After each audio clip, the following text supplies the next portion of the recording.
Hello, Love Wrestling. It's Thursday night. It's 8 p.m. And you know what that means. It's another new episode of Between Two Beards.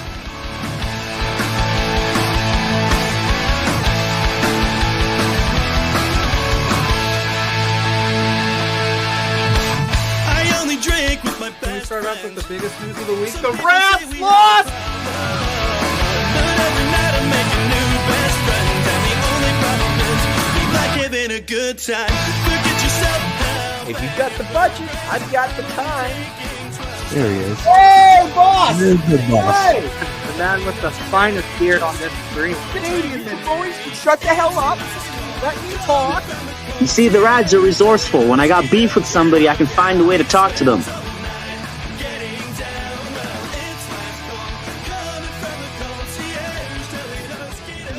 Listen between two beers.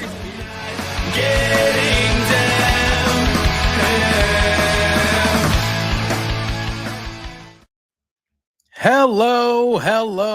Hello, Love Wrestling. It is Thursday night, and it is 8 p.m.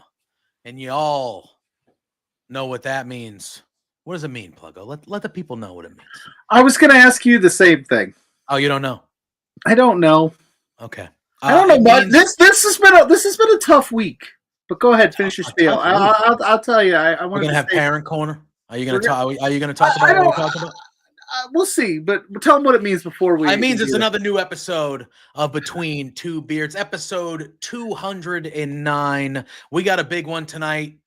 We have a big guest joining us momentarily here because we got a lot of stuff to talk about, Pluggo. We have Saturday night's main event this weekend. Mm-hmm. We have AEW Double or Nothing this weekend. Mm-hmm. We have NXT BattleGround this weekend. Mm-hmm. We have whatever else is going on this weekend. Feels like there's a million things going on. There's a ton of wrestling. We have our pal Auntie Collins joining us. We're going to bring her on in just a few moments here. But before we do, the normal hellos and hurrahs. How we doing, Pluggo? I know you just said it was a tough week. Is everything all right? See, how long we been doing this show? 4 years? 4 years, man. 4 years. This is episode 210, and you think you know a guy. Uh-oh. What happened? Is it me? Listen, like we have a big week ahead of us. Tomorrow night, we're going on to the Kicking Out podcast to defend your championship, and I got roped into that somehow. And Sunday night, I'm doing my thing, getting ready for bed, getting ready for the work week, getting ready for school for the kids. And I see you just hanging out with our enemy. Listen, I understand, 4 years you've been with somebody. Sometimes there's ups and downs in every relationship. There's lulls here and there. Listen, if you're cheating on me with our enemies, just come right out and say something, man. Wait a minute. What were you doing? Wait a minute. I explained it. You were in the chat. I explained it to you. I was under the assumption that we were both going on, Pluggo. I did not get an invite. I did not get a link. I was bamboozled and bombarded with you hanging out with our enemies that we're trying to take down next. We're trying to mess with my head. So I got to make sure. Are we good? Are we aligned? Are we good? Of course we're good.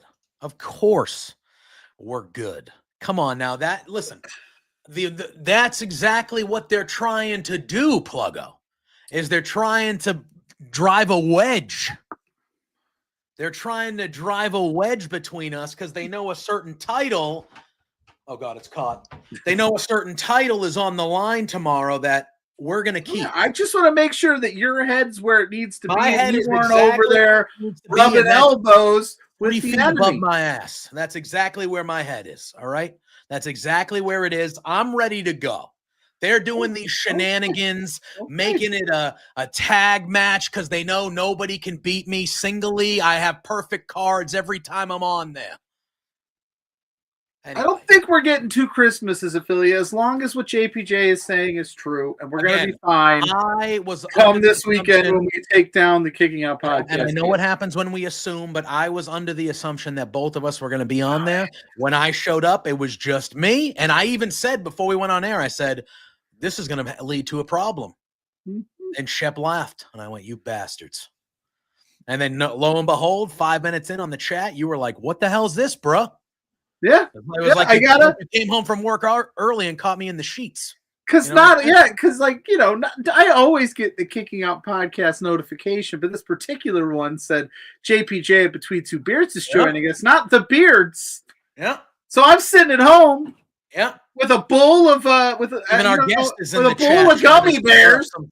Unbelievable. With a bowl of gummy bears, just in shock. Just in shock. What kind of gummy bears? I would never join the enemy kind of gummy bears? without you. What I did was I took all of the Easter candy little mini gummy bears that we had and I put them in one like bowl. And so I had like all sorts of it. That's how you know my I'm just like, wait, fuck the drama. What gummy bears? So I just want to make sure that we are good because we will be on that podcast tomorrow recording our predictions for Double Nothing. And I don't want a chair to the back. I don't want to feel like Roman Reigns or Seth Rollins. We're going to take care of business. However, we do need to bring on Auntie Collins because we have a lot to talk about. However, we're not going to need a South Bend anger song, Spencer. We're going to need a South Bend sadness song. I know. I dropped an F too early. So we're going to need some super chats. And how about this, y'all? If you can send me, and I say me, but if you can send us $50 worth of super chats tonight, one to bail my ass out for just dropping an F-bomb. One. And I've given you 4 years of good time here, all right? $50 of super chats. If you do that, I will also break a major bombshell about LPW. With your shirt off? No. Oh, okay. But LPW 38, a major bombshell. Trust me, I'm not just blowing smoke up your ass. You're going to want to see this one. So if we can get $50 worth of super chats, we will break a huge spoiler, a huge news about LPW 38. But we do have some news real quick to break about LPW 38 without any. Listen, the tarp's off. I did it for 25 likes. Well, Blair did it for exposure. 20 for beards. You got to go crazy there. Yeah. But real quick before he breaks it, Fernando, what's good? Scott, what's good? Dustin, what's happening? Yeah. Philly's in the house. Auntie Collins is in the chat, and she's in the green room. Yeah, we're gonna get her on here in a minute. And Dustin, this is the Spanish inspired South Bend Cubs logo. They do a Spanish Heritage Night, and this is their interpretation of that. Yeah. All right. So here's the breaking news for LPW 38 that I can tell you for free, and it's a big one. We got some pals making their return to LPW for the first time in a little bit. LPW 38. We got Sinner and Saint. That's not the bombshell? That's why when I say if you send me $50 worth of super chats, the bombshell will happen. If this isn't the bombshell, just imagine. Did I miss something? No, you did not. I thought that was the bombshell. No, you did not. But Sinner and Saint making their return to the Rec Room for LPW 38 at the end of June. Very excited for that. These are two of the best wrestlers on the planet. And when they tag together, it's even better. All right, but look at, they've been waiting long enough in the back. We've been rude. We've almost gone 10 minutes for crying out loud. Pluggo, do your thing. Hype up the guests. Bring them on. The only Auntie Collins. She's stirring stuff up in the chat. Now she's going to stir it up on stream. What's up? What do you think about that? Hello. You think I'm getting bamboozled here? Wow, the dogs are the dogs are these dogs. They're excited for something. Oh my gosh. Clearly. if you don't know. Yeah, these dogs are gonna make me anarchy in arena right here, right Wow. now. Are we gonna see? Get me we're a not- trash no. can lid. Hi, hello. If you don't know, Hi. oh my God, this is my moment. They're trying. Yeah, they're Okay, I stealing your have- moment here. Miss What? Penny Lane. Is this when you All right, usually take them for so- a WALK or something? Are they pissed? Yes. Are they pissed? It is 5:10 p.m. here. I was gonna say you're on the West Coast. Who let so the it's- dogs out? No one. That's why they're pissed. That's why they're pissed. I literally, "Ma." I worked 8.5 hours. I said, I'm gonna go. Oh my gosh, Furious. this is my Look brain. at they're doing laps. They're going out there barking. I they're coming in here know. like, what the hell? They all need to get jobs. You know why? Because Listen. they're unemployed. Yeah.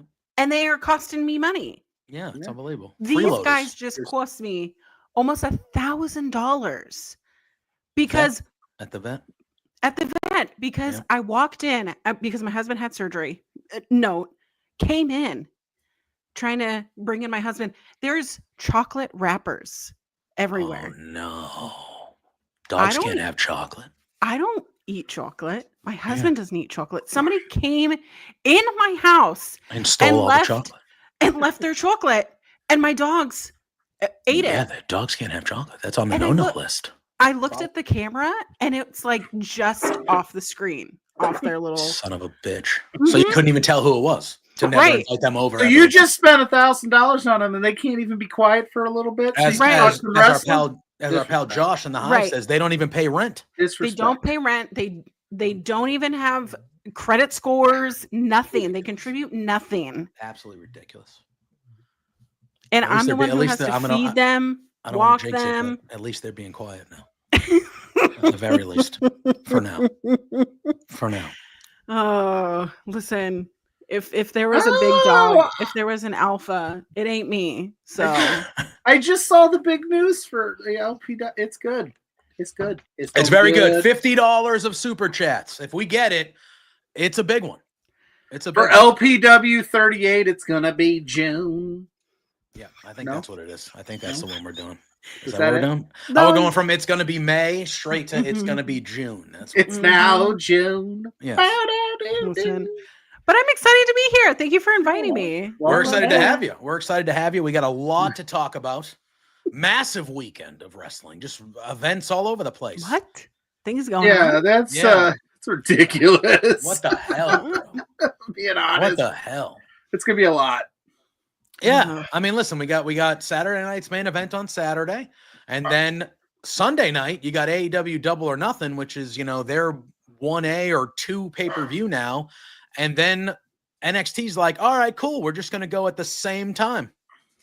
The hell, bro. I mean, and it's a NXT's good got thing. a TNA title match on it. What the hell? Right. you know? So at least I have a TV and a laptop Exactly. and I can tweet from my phone. Yeah. Right? We Yeah, got you're everything we need. It's just Yeah. like, I want to focus on one. I don't want to have to miss anything because I got to have my head on a swivel. I don't, And- I don't want to hurt my neck. Yeah. Y'all What remember you do, what Picture you in do on the Picture? weekends is your own time, PLUGGO. All right? It's all right. I'm kidding. That's a joke. By Monday, poor Monday Night Raw next week. I'm gonna be like, I might be wrestled out. Plus, it's Memorial Day. It's a big holiday weekend. No, Crazy. Let me tell Uh, you, holiday weekends, I think you need like an additional day. Like I think you we had need a your week. holiday. I think we need a week to be honest. Perfect. Sold. You're telling me? I That's mean, it. obviously, America, no, because money. But you're telling me that that we couldn't use a week? I could use the rest of my life. Oh my god! These dogs being don't tease me with a unemployed? good time. Do not tease me with a good time. That would be tremendous. These People that live dogs that way, being I don't know unemployed how they are do. living my dream. Yeah, I don't know how they live that way. Like, you don't do anything. You just can afford life without having to do anything. God damn, how do you get there? just be You my, know, just be certain family members. I won't mention here on air. listen, I'm one of 5 kids, and my mom goes, I'm so sorry I probably didn't parent you, but I knew that you would be the one kid that would always have a job. What does that mean? Oh, yeah, what does that mean? What does that mean? Why I gotta have the job? Why do I gotta bail everyone out? So is your mother saying that if she did parent you, you wouldn't have a job? So I mean, did that end up did that end up coming to fruition? I hope you're not the only one of 5 that can't keep a job. Wolves. Wait, exactly. These guys are actually my ancestors. So I was gonna say those are your siblings. Actually, how many do you have? 2. So I have 2. I am currently dog This little sitting. one is just running laps right here behind me. He's just going to town. He's making the rounds. He's my dog-tistic. Okay. One. Fair. He's on a spectrum of his own. Okay. Okay. I can make that joke because also same. But I also am watching 2 other dogs. So that's a big boy that just walked by right there. She's also. Oh, sorry, my bad. It's okay. She's in the doghouse because she got out earlier, which not fun. The other one is a corgi, and that is corgis are fun. Corgis are ankle biters. When they want your attention, they get that knob on your ankle. What's up? What's that about? I've never known that I've had a knob on my ankle, but you know what? I do now. Yeah, not cool. Not cool. I have cats, so. When I say cats, I mean I have one. I have a cat. I was gonna say I've only seen one. You have cats. I have cats. Oh, and speaking of which, it sounds like Mrs. Pluggo has convinced me somehow, some way to get another. So we're gonna have 3 cats now.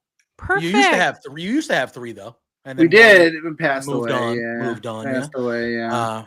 So all right. Where's the $50? Where's this $50? That's what I'm saying. From? Yeah. Jeez, come on, guys, get it together. You can also smash that like button if you're here. Share this out to your friends. Let them know that you like it to be here and hang out with us as we talk all the wrestling. Spencer, don't tempt her with a good time because we did at the end of the season last year get another Christmas tree. She didn't put out yet, so we have I think 8. Excuse me. We have 8 Christmas trees in this home. Yeah, we've had to discuss it. Have we not discussed this with you? This is a whole. This has been going on our whole. It started with 4. It started with 4. Now we're up to 8. In our first year, when we were doing this, well, look at this. See, how can the person on screen with us working do this, but none of the rest of you? What's wrong with you guys? Get it together. Yeah. $45 more, guys. Come on. I can't. I know times are tough, but you know. Listen, times I might have just put down $1,000, but I got $5 to. What was I going to spend on it? Your dogs. Fair. Yeah, it's true. It's true. All right. I guess you just want to go chronological. We'll start with Saturday night's main event and just work our way through the weekend. Is that what we want? I feel like Double or Nothing should be what we do. It's the biggest show of the weekend, so we can end on that. We just kind of work our way around, I guess. Does that sound peachy keen to everybody? I don't know. All right. We got some nice. We're gonna have to get fancy here because we got some nice graphics here as well. Oh, so yeah, we go bigger, we go home. We do. Woo, woo, woo. Sound like Titus O'Neil up in this bitch. What I'm gonna do is we're gonna do this. We're gonna do this, right? And then we're gonna start with Saturday night's main event. As of right now, there are 4 matches on the card for Saturday night's main event. All men's matches, which I don't get. I feel like maybe tomorrow on SmackDown they'll add a women's match, maybe. But would it kill them to add a women's match early and promote the crap out of it? I don't know why they wouldn't. It would kill them. They would die. Yeah. Nice. Yeah. After we'll talk about it later, but they've done a really good job on the AEW side promoting the women's matches for that card. Well, they sure did. They sure did. All right. Let's start with we have ourselves. Yes, called RIP to the GOAT Championship. The 20%. It is true. We have another matchup between these two guys. What I'm assuming will be the blow off of this feud between these two fellas. It is Damian Priest. It is Drew McIntyre. Auntie, you are the guest. I'll let you lead on this one. We saw Drew McIntyre get the victory at WrestleMania. Then they were in that 3-way match at Backlash, which saw Jacob Fatu get the victory. No, fatal 4-way. I'm sorry. It wasn't a 3-way. It was a fatal 4-way. Jacob Fatu got the victory, but these two kind of took each other out and had that crazy table spot in the crowd. And then, so we have another matchup between these two. What are you thinking goes down this Saturday? Well, see, here's the thing. There are reports that both of these men are slightly injured. Slightly in various degrees of ouchies. Yeah. And here's the thing that we know about both of them is that they're not going to half-ass it. No. So whoever the winner is going to be, whatever the blow off of this match is going to be, it's going to hump, you know? Oh yeah. Yeah.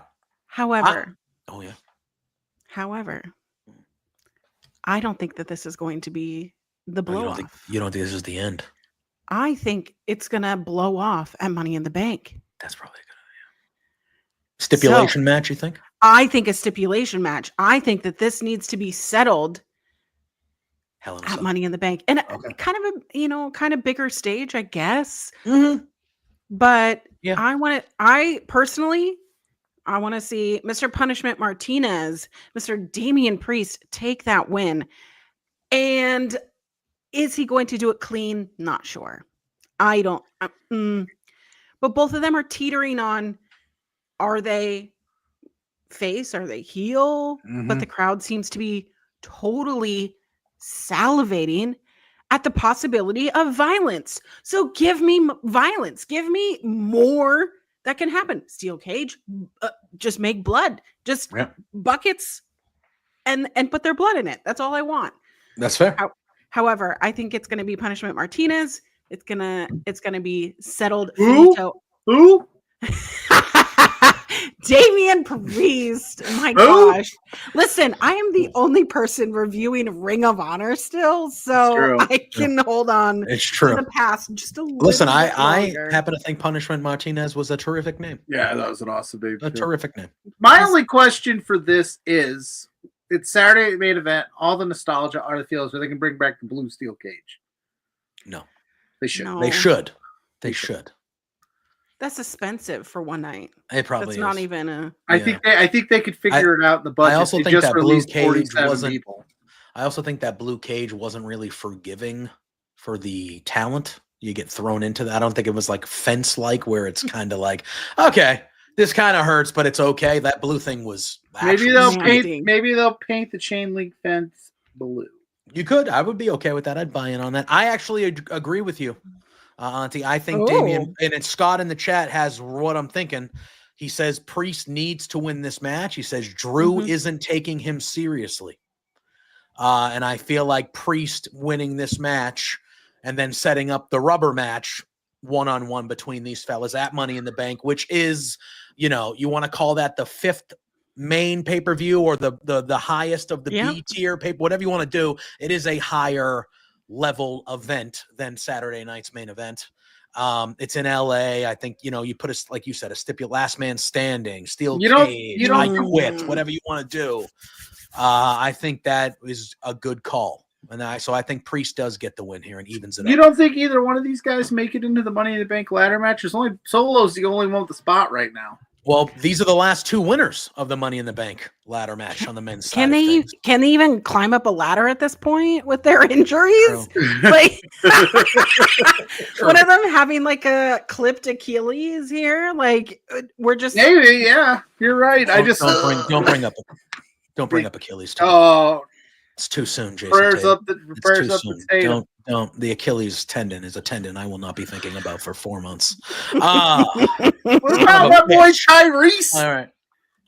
I liked it. I liked it. What a heel. What a heel. He's a wrestling fan. He acted like a wrestler.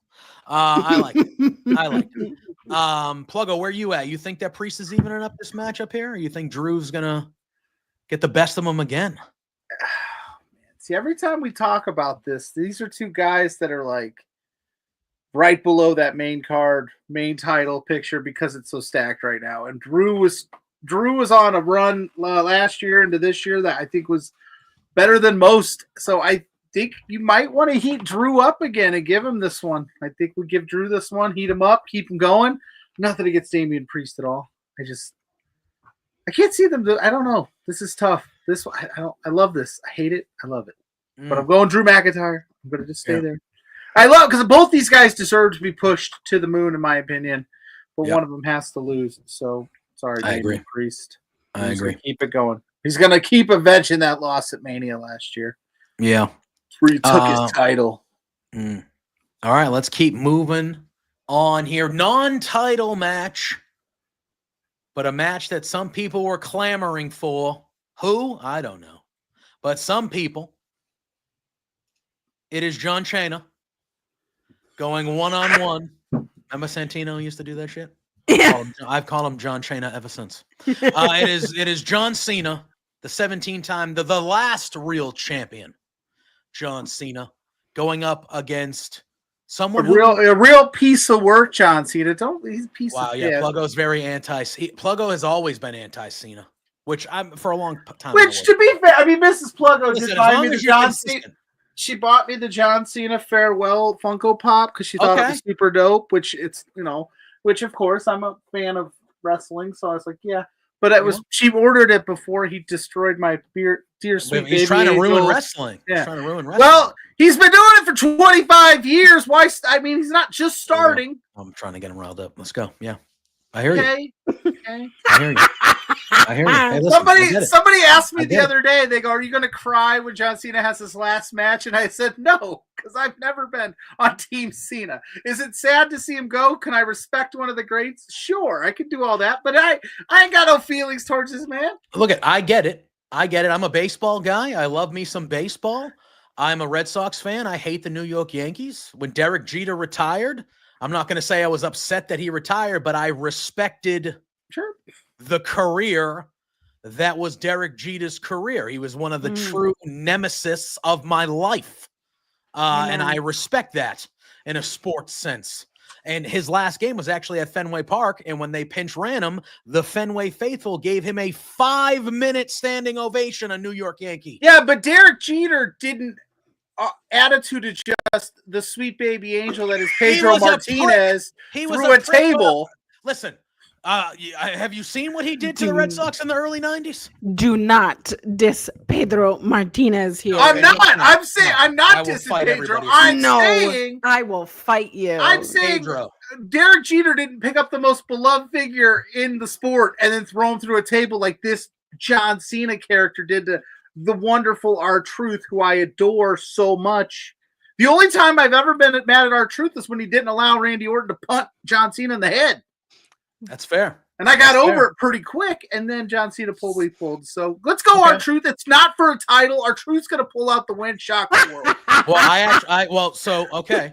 Hear me out. Hear me out. I think Cody could Auntie laughing. I think Cody could return here and actually cost John Cena this match.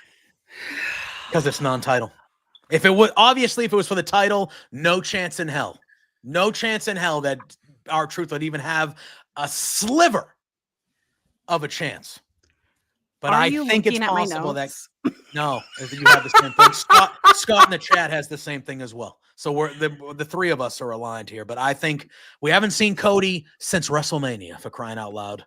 And Cody, where is he? All right, he just took one belt shot. I watched this man wrestle a Hell in a Cell match with a torn fucking pec. He took one belt shot to the head. He's been gone for 6 weeks. Seeing that one, now you know what? You know why I don't like John Cena? Super Cena, man. Where are you? Cody Rhodes is also the one that got COVID, and then was like, "I gotta lay down the TBS or TNT title," and then came back 2 weeks later. Yeah, a belt shot. Come on. Travis Scott has a heck of a haymaker, I guess. Unbelievable. Unbelievable. Look, if I had to listen, Cody put the team on his back for years. He carried the company. He deserves 100%. A little R&R, a little hang out with our queen, Brandy Rhodes. They're at a beach somewhere chilling. I agree.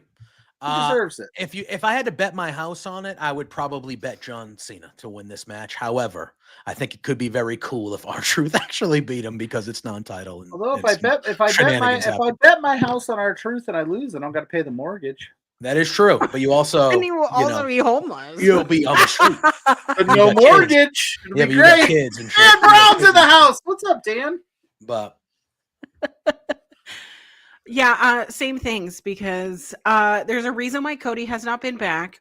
Everybody has been talking about Cody. He hasn't been posting on any social media, just little things here and there. No Instagram stories. He's usually all up on those stories. There's a reason why he's been quiet, and Cody is always intentional. There is a reason why this match is not for the title, because if there's any wrestler that deserves to go for the title, it would be R-Truth at this point, because that man, he looks the same that he did 20 years ago. Yep. He wrestles yeah. Well, I don't think I can, but wrong complexion for that, unfortunately. Yeah. But I love the idea that Cody Rhodes comes, does this little thing, R-Truth wins, or in the end, John Cena does get over, and then they brawl, and that's how we end the show. Can we get R-Truth crying because he's wrestling his childhood hero? Wow, we got Bryce in the chat saying R-Truth is 100% winning on Saturday. Wow. Or, hear me out. I haven't done this in a while. I have not made this prediction in a long time. Or, since John Cena wants to ruin wrestling, we get the finger poke of doom 2.0. Truth lays down for Cena. No. Boop. Pins him 1, 2, 3. It wasn't good then. It's not good now. Listen. This whole John Cena run is designed about not being good. That happens, right? And then you'll have actual people on the internet be like, he said he was going to ruin wrestling. Yeah, this is so smart. Like, do you know how whipped you have to be? So I'm putting it out there I'm putting it out there into the wrestling community. So when it does happen, everybody knows that it was my stupid idea and not John's. I think Bryce in the chat should put down a wager for it so we can get to the $45. $45. We're breaking massive news tonight. $45 more in super chats. We break a bombshell. Big time. Of someone appearing at LPW 38. And we already announced that Sinner and Saint are returning. Those are my boys. LPW 38. Well, that's worth $50. If that's not the bombshell, just imagine what the bombshell is. $45 more in super chats. Just saying. All right. I really want R-Truth to beat him. Oh my god. I'm gonna take my shirt off. I might take my shirt off if he did. All right. Anyway, I don't want to get too graphic. Record it and then we'll dangle it over our listeners and watchers' heads so that they can give us likes and super chats. You said 150 likes and you'd pop the tarp off. That was pretty much you said that. And then you didn't. Yeah, I never agreed, but you said that. Then you were like, everybody's going to make burner accounts. Yeah. All right. I assume that this match is probably going to be the main event. It shouldn't be because it's for the world title. I'm confused here because this match is technically for the world title, so it has the most stakes. However, I don't think it should be the main event because I think the tag match is a bigger match than this. So I'm going to go in the order that I want to go. So we're going to talk about the world title match right now. It's Jimmy Uso. It's Logan Paul. I know how people feel about Logan Paul. I feel the exact same way about Logan Paul, but I actually think he's quite a great opponent for Jey Uso in this scenario here. No. Because I think he's somebody that everybody wants Jey Uso to beat. And I think it's somebody that everybody wants to see Jey Uso kick the shit out of.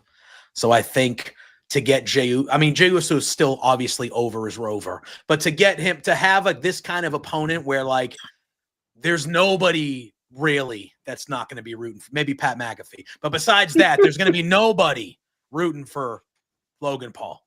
So I think it's actually a good opponent for Jey to kind of get a good victory over a person that, you know, they have made credible and somebody that the crowd is going to be overwhelmingly. There's going to be no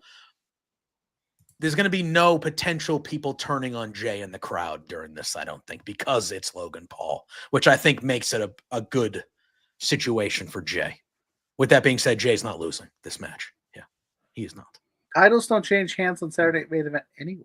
At some point, they're going to have to, though, or we're getting Battle of the Belts version 8 or whatever this is going to become. I'm not doing it. So glad they're done with that. Yeah, personally, I think the women's match that should be added is they should run back Becky and Lyra, and Becky should beat Lyra for the IC title, just to kind of make something big happen. Love So that. I think that is what they should do. Yeah. Uh-oh. But we don't know. But anyway, I mean, Auntie, I'll have you go after me. But yeah, Jey Uso's retaining here. I actually think this match could be okay. But Jay's retaining. Yeah, at least if he doesn't, God help us all. I think there are so many haters online that often confuse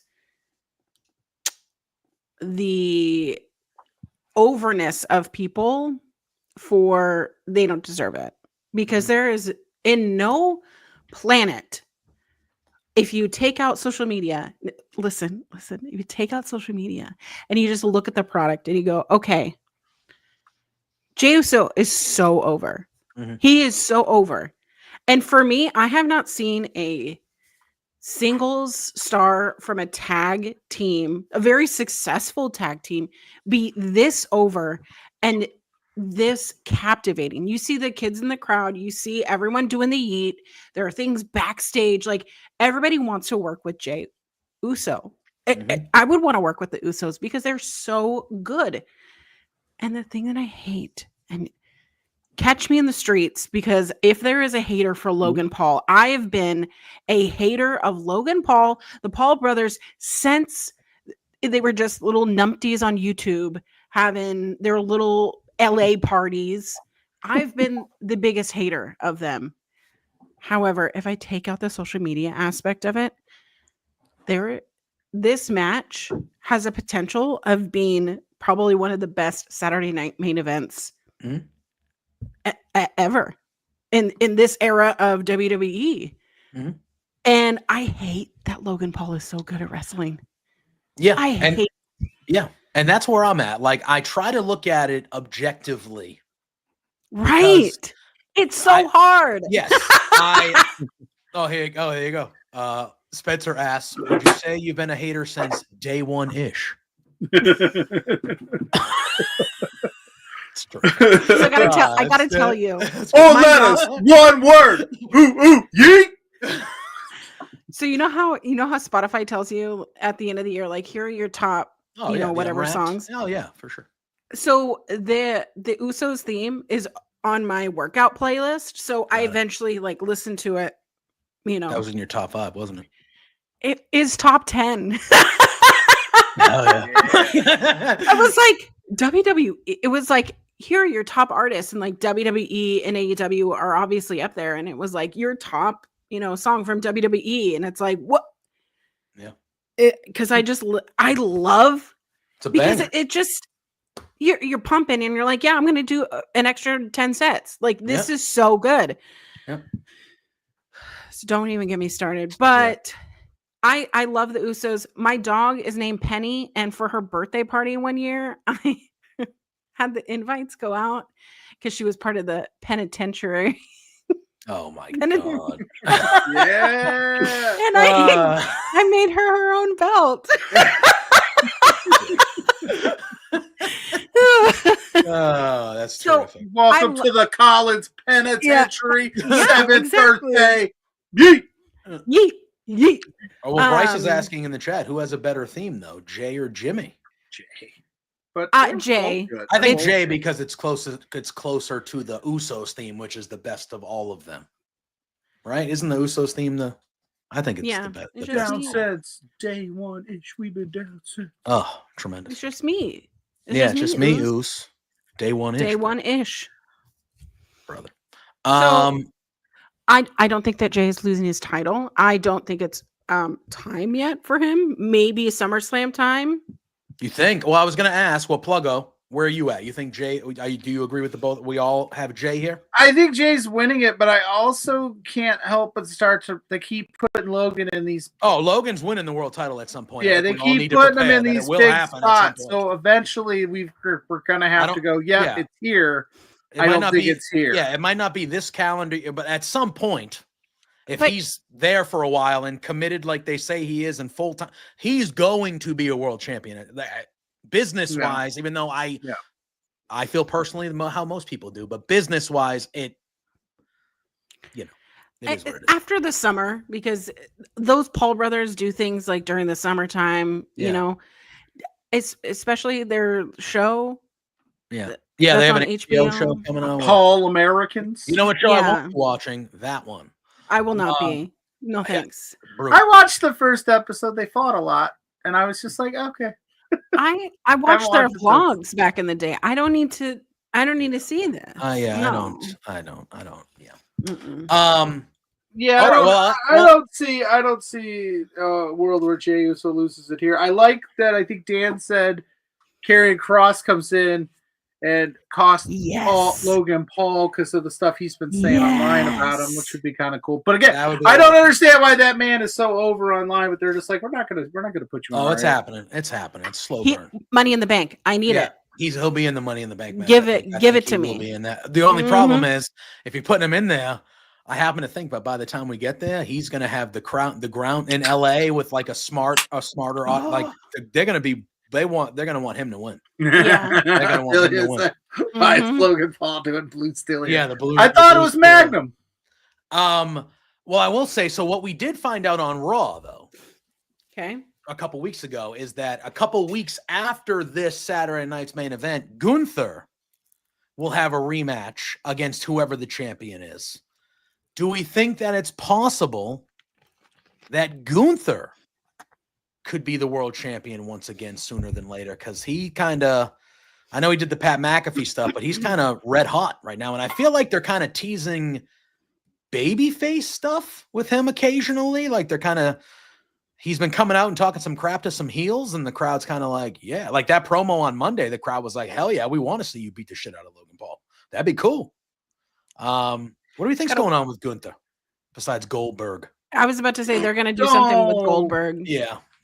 So you think Goldberg maybe shows up on that title match and there's like messes with him or something? I'd rather watch 100 Logan Paul matches than one Goldberg match. I'll tell you that right now, haters of the internet. But here's the thing: if it's going to make money, they're going to do it. Of course, and they want to make the most money in a place where it would be. I think it would be Saudi Arabia.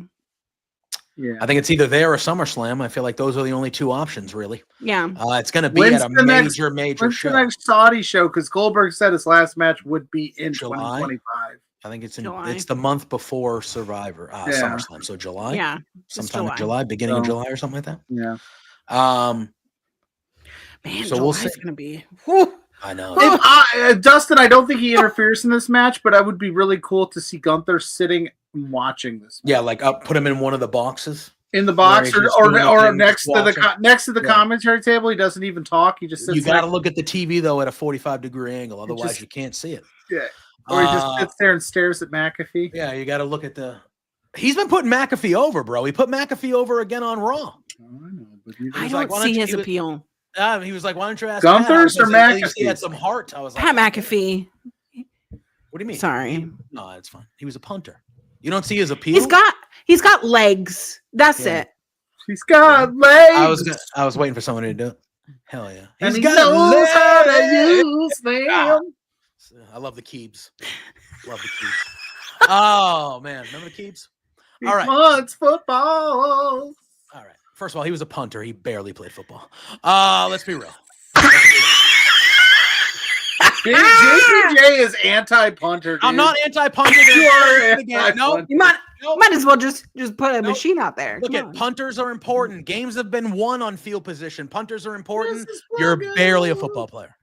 It is what it is. You're barely a football player. He was a great one. He was a great one. He arguably could be a Hall of Fame punter. He was a great one. Barely a football player. Anyway. All right. My main event of the evening. I don't know if it actually will be or not, but I think, oh boy. It is Seth Rollins and Braun Breaker going up against the unlikely duo of CM Punk and Sami Zayn. Sami Zayn in this render is certainly he's very happy. He's very happy to be there. He's got teeth. Yeah, he's very happy. Braun Breaker is absolutely pissed to be there. Seth is mildly annoyed to be there. Punk is like, I'm getting paid, so I'm cool. Paid. And Sammy's just like, I'm so excited. I'm so excited. We're getting paid for this? You guys are getting paid? Can I pose a question to y'all? Yeah.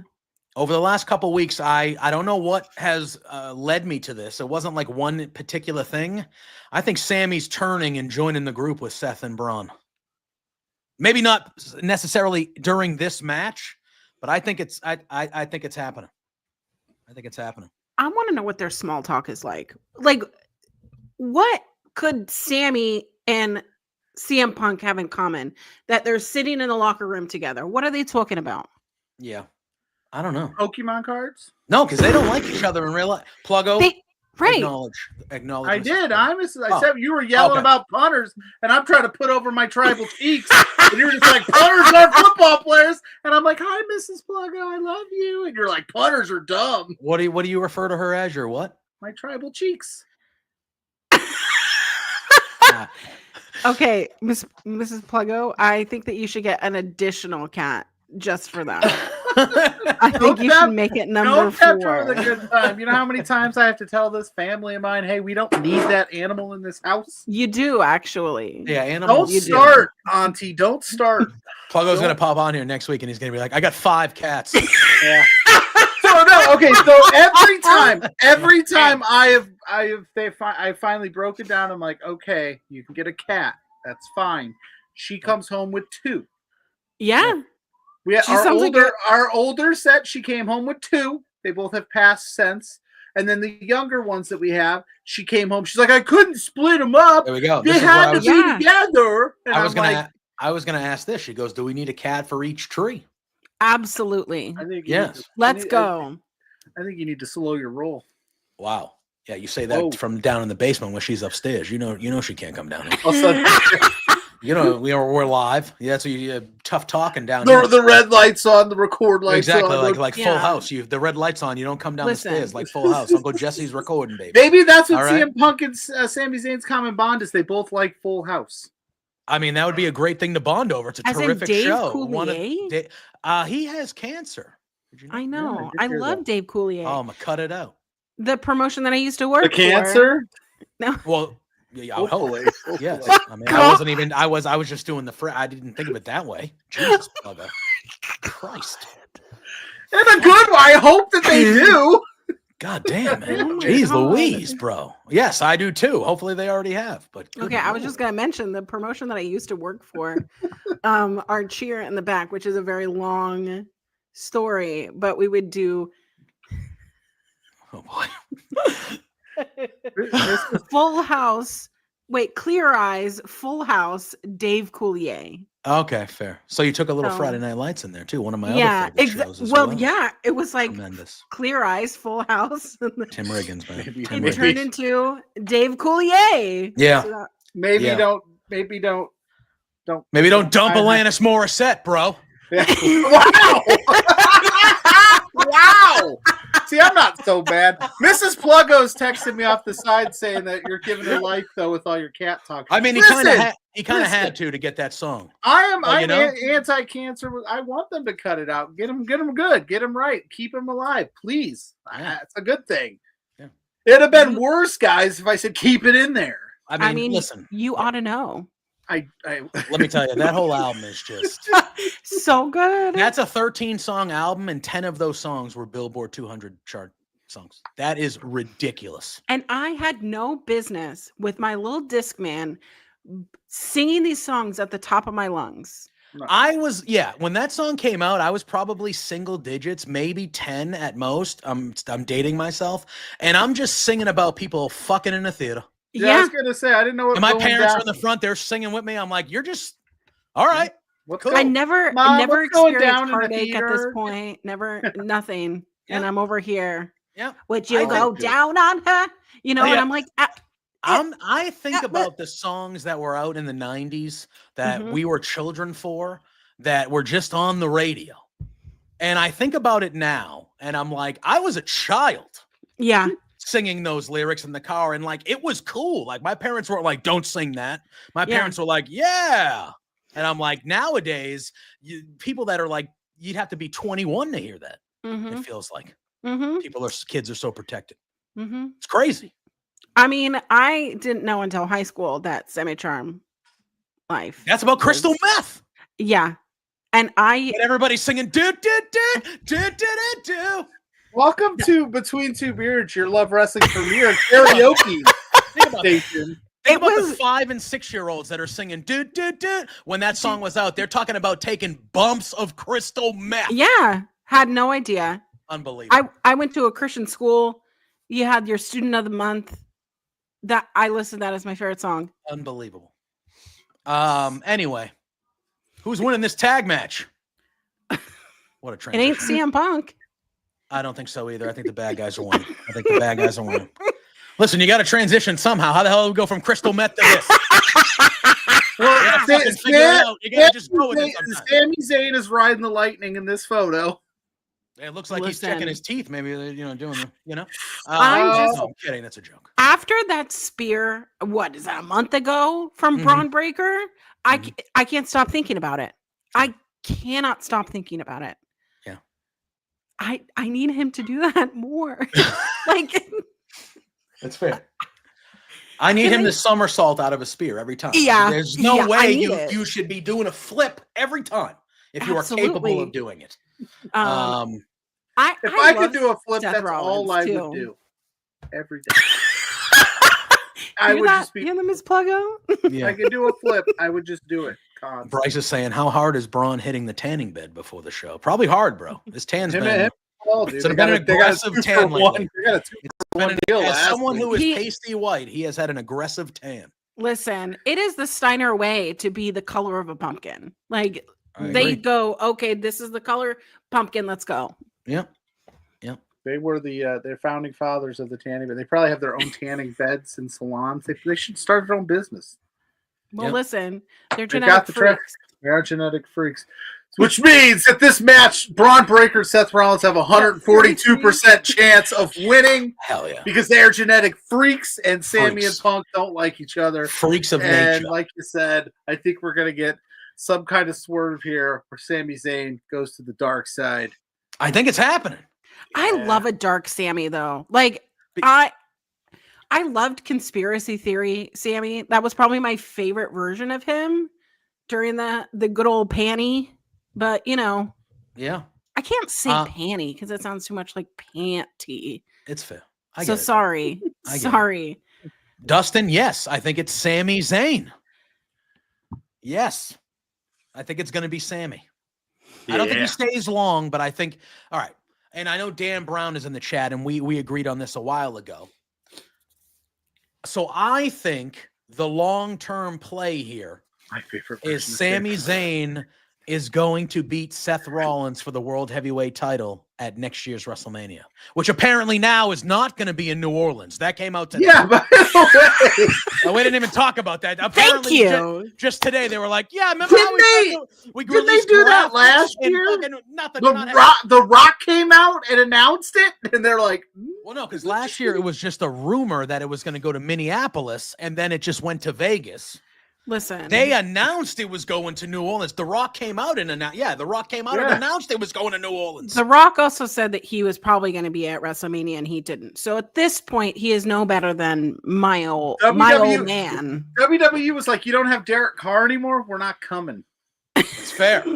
Listen, why are they upset that now the Saints can actually have a chance at a winning season? I just want to know because my favorite WrestleManias in the last have been in New Orleans. Yeah.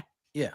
The two, what is that? Are they 30 and 30? 30 and 34? Yeah, something like that. Is it now officially Vegas? The rumors are coming out that they're going to Vegas again for back-to-back years, which, I mean... If they move, is that 11th and 12th Easter weekend? Is that why? I would assume they would... Apparently, the rumors were that Vegas asked them to do it Easter weekend because it's a slow consumer weekend for them. Yeah. It's money. Yeah. It's money when they don't have money. That's a slow weekend for us now. They don't have money, but they can't afford to get the blue cage for one night. Yeah, so Scott in the chat says, according to John Alba, who I view as a reputable source, love John Alba. He said it's going back to Vegas. So they're going back-to-back years at the. But I don't want to mention his name because he's the current terrible president of the country we live in. But this would be the first time that they had the same venue for back-to-back Manias since the Trump Plaza at WrestleMania 4 and 5, I think. They never did. When was the last time they've done back-to-back venues?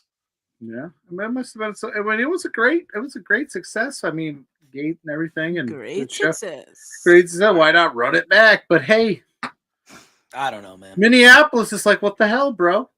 Norm's just like, what the hell, bro? I just want to know, like, what they have to have the infrastructure, so they have to have that many people come in. They have to have a stadium at which they probably want to push at least 100,000 people in it, right? Yeah. So they have to have enough things to do there. They have to have enough venues that they could do, NXT, Hall of Fame, SmackDown, because that's a lot. That's a lot to do. Yeah. Question. Do you guys ever heard that conspiracy theory, that rumor that Bruno Mars went to Vegas one time and lost like $50 million, and the way that they worked out a deal for him to pay it back was that he did a residency there? Do you think Triple H has some gambling debt out in Vegas? Like, he just went ham, and they're like, "Listen, buddy, we'll let it slide, but we get Mania every year until this debt's paid off." Vegas was like, "You promised us The Rock." And he did not show up. So you're coming back next year and you're giving us the Rock. Right? We made T-shirts that said finally The Rock's come back to Vegas.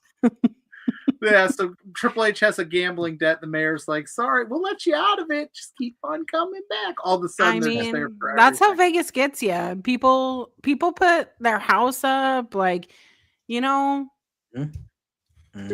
just assume that's what's happened here. So yeah.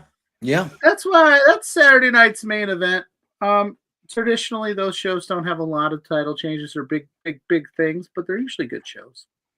It's a nice. Yeah, I look at it. It's a good card. It's a good card. I do think that Priest and Drew will have a banger. I do think the Logan Paul Jey Uso match has a chance to be a good one. That tag team match is going to be very good. Mm-hmm. And I actually think that John Cena and R-Truth will be fun. So, I mean, it's going to be a good show. Just right now, we've had a couple of them, and no real major things have occurred. The most major thing that's happened was one. Yeah, I'm hoping that gets changed after tomorrow. You got to throw it. I feel it would feel weird if you didn't have at least women representation on the show. So I mean, come on. Especially since they're going, oh yeah, we're gonna do an evolution. Yeah, let's do a women's pay-per-view. However, we're gonna have a show without women. That's so weird. Oh, speaking of. Obviously very sad what happened, but best wishes to Zoe Stark. Horrific injury on Monday. Just a bad luck. Same knee that she hurt a couple years ago. Just really unfortunate. I had a feeling she was kind of in that match. I feel like she was going to do a lot of the major spots that were going to be like the oohs and ahs of that match. Most likely was going to take the pinfall in that match, I would think, out of the three of them. But that's just unfortunate. And I honestly thought that Kyrie and Rhea would kind of cancel themselves out, or something would happen. I thought Zoe had a chance to get in. And then Zoe might actually win it. They might have pivoted with the injury. Yeah, I don't know. It's just terrible stuff. And if you watch the replay, it's very, very hard. I couldn't stop watching it. Yeah, it was gnarly. It was one of those it's the type of injury you see in football where like just something goes the way it's not supposed to go. Yeah, and it was awful. And just her trying to walk out and then having to be carried.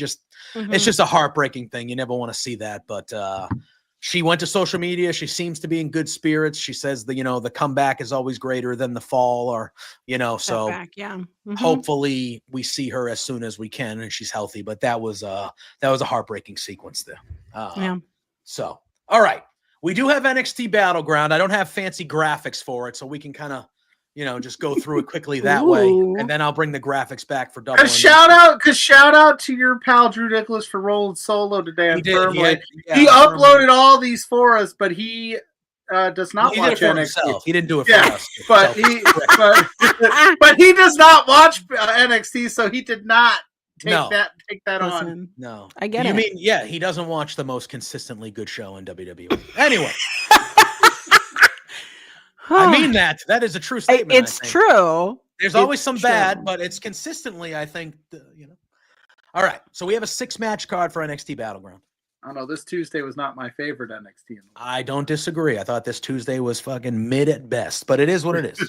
They happen so often, but usually they're bangers. We have a 6-man tag.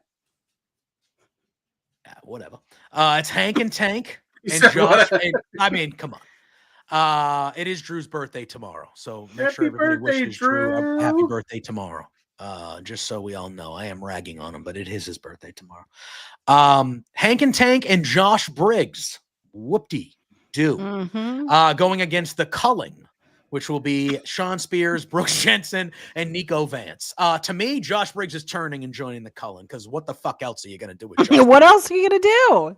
Come on. He lost his tag partner, who was the only redeemable quality he had. And out of the two, I would have not really, like, of all the releases. Anyways. Yeah. So I think Josh Briggs is gonna turn and join the Culling, and I think the Culling wins. But I also think that I don't care at all about this match. The rest of them I do, but I don't care about this at all. It sucks because there are people in this match that I really love watching to wrestle. I love watching Brooks Jensen. There's just something about him, the way that he wrestles. It's not main event yet, but there's just a characteristic about him. The fundamentals, so to speak, are often lost on newbies, and I feel like he has them. I love a Sean Spears match. He's got my heart in his hand, and I love a Ty Dillinger match. Perfect 10. And Josh Briggs is not my favorite, but he's a good big man. He's good. He's good at being big, but not much substance to the character. Like I love me some Hank and Tank, but I don't love the fact that since they've won the tag team champions from Fraxium, all they've done is help other people. Yeah, they were Joe Hendry's lackeys. Now they're doing this thing with Briggs here. Like, they didn't do that with Fraxium. They let them showcase their talents and run through some tag team championship matches. And these Hank and Tank are just like, yeah, we're gonna help whoever out. We're cool. Yeah, not great. And then, of course, it's Memorial Day weekend, and they're going back to Tampa on Tuesday. Or not going to leave Tampa on Tuesday. They're going back to the Performance Center. Yeah. Which means they're going to have a Memorial Day cookout backstage, and Hank and Tank are going to drink some beers. I was about to say, it's a party with them. They moved that, huh? They canceled that show that they were going to do in Tampa as part of that mega weekend because of low ticket sales. And they said, we're just going to go back to the Performance Center. That's what we're going to do. We're just going to hop in the car. Don't make me turn this car around, but kids. See, that's the thing that I respect about it is that they went, we're going to lose so much money if we do this. Yeah. Let's just go to where we can showcase our talent, have them go home early. That's fine. Yeah. That's a smart business decision. Yeah. However, I would be devastated if it's like, and they saved that money. If you spent the money to go for all 4 shows and you traveled and you were like, hey, this is a good little block of shows here, 4 straight shows, and then all of a sudden it's like, they're just not doing. I mean, they're just not. Geographically, I don't know how far it is of a drive. I guess you could make the drive if you wanted. If it's not a horrific drive from Tampa to Orlando, I don't know how long it is, but depending on traffic. Yeah, who knows? But it's also Florida, so you know who knows? Google Maps. Well, I'm not doing that right now. I'm gonna just assume maybe it's a good enough drive. Siri might know. Yeah, I don't have. Hey Siri, how long's the drive from Tampa to Orlando? I made it. 1 hour. Hour and a half. Yeah, Siri don't know shit apparently. So what's hour 20 minutes. I would make all right. That's not terrible. But then again, if you're flying out early Wednesday in Tampa, you have to go to NXT and then drive all the way back to Tampa after NXT to wake up. It's also the day after Memorial Day. So all of that traffic as well. Yeah, everyone's going home because they're going back to work. Everyone's miserable because they just had a tease of a 3-day weekend and what life would be like if we were a piece of shit and rich and evil. Oh, God, I would be so good if I was just unemployed and someone else funded my life. I would be at the best of being unemployed. Same. Who here wants to fund Auntie Collins' life? Yeah. Taking applications now. Hit us in our DMs. Listen, I just learned what a pay pig is. I don't even know what that means. Yeah, that's a new term. It sounds like something that Is that like somebody like it's on a sugar dad? Sugar daddy's different. It's similar like to sugar daddy, Okay, but okay. it's financial domination.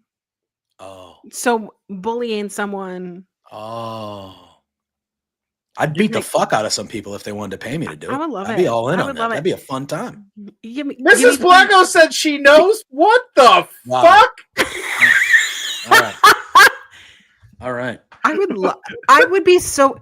Do you ever see those videos of the beer wenches and they are pouring beer down people's mouth and they're like, yeah, put your lips on it, you know. What? No. What fucking dark web are you looking at? Suckle on it. You know you want to. Oh, so they like, oh. Yeah. Mm-hmm. And they're pouring it into their mouth. Listen, we have an hour to go. We got to stop talking about stuff like this. That seems like it could be a good time. You want to get your double or nothing? You want to get your double or nothing preview on? Go to another channel. To get you money. If you want to hear more things like that from Auntie Collins, send in your super chats right now. $45 more. We break gigantic news about LPW 38. Don't give me the FYP and TikTok right now is wild. It's just it's a crazy time out there. It's because Twitter was down today, so everybody went to TikTok. So yeah, it's just where we're at, man. All right, we have a grudge match. Tony D'Angelo going against Stax, who turned on the family a couple weeks ago. Stacks of pay pig money. So now we got Channing, Stax, Lorenzo. Wow. Going against Tony D'Angelo. We're trying to get that money up. Trying to get that money. We are going to get kicked off YouTube. I don't even know if it's possible. We'll make it happen. Yeah. For any Windows? Yeah. No, I think we're fine. So grudge match here. Tony D, Stax. Tony D's looking for some revenge on Stax for turning his back on the family.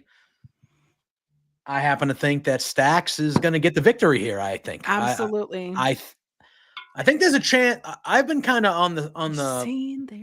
I've been pushing for months that Trick Williams is going to end up being the leader of Dark State, but I think there's a small chance that Stax could end up involved with those fellas. However, I do think Stax is going to get the victory and get kind of that signature win right after the turn to kind of cement him going solo. Kind of thing. I think that's what's going to happen. And it's time for Tony D to make the move. I think Tony D should. He's been there since the 2.0, like when they reconfigured everything, went back to characters. He's been there forever. Well, the thing about Tony D'Angelo is that he's the utility guy, right? In NXT. Yeah. He's like the Samoa Joe. You're going to get a good match, whoever he's facing, and he's going to spit on it and shine it up. You know what I mean? He's going to put the elbow grease on a potential talent and make them look good. And that's the sign that you need them to go to the main. He's going to huck two and spit on that thing.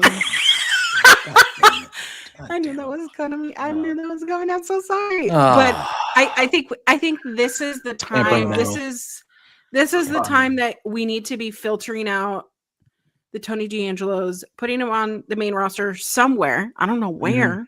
Mm-hmm. Yeah. I actually think the whole, again, obviously Stax just left the family, but I actually think the family is actually, I think at least him and Rizzo. I think him and Rizzo as a pairing. I think the family could actually, the whole thing could work on the main roster. I think it's a main roster gimmick. You throw him on SmackDown.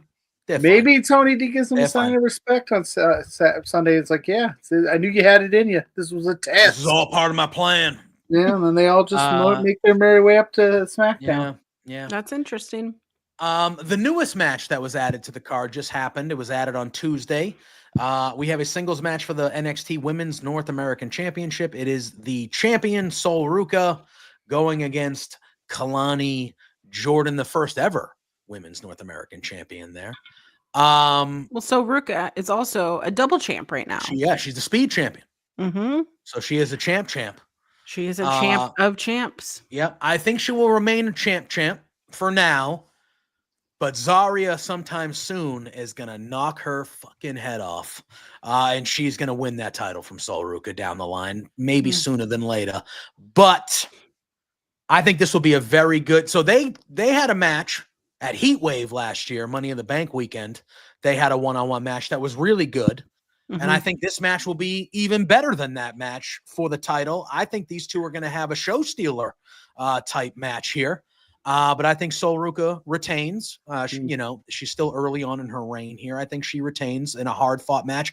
I would love Kalani Jordan to turn heel after this. I feel like she could use a character change, or maybe like a kind of, they've been teasing a little bit. I could see that happening. But yeah, I got Sol Ruca winning because I think her and Zarya is the money match down the line that we get.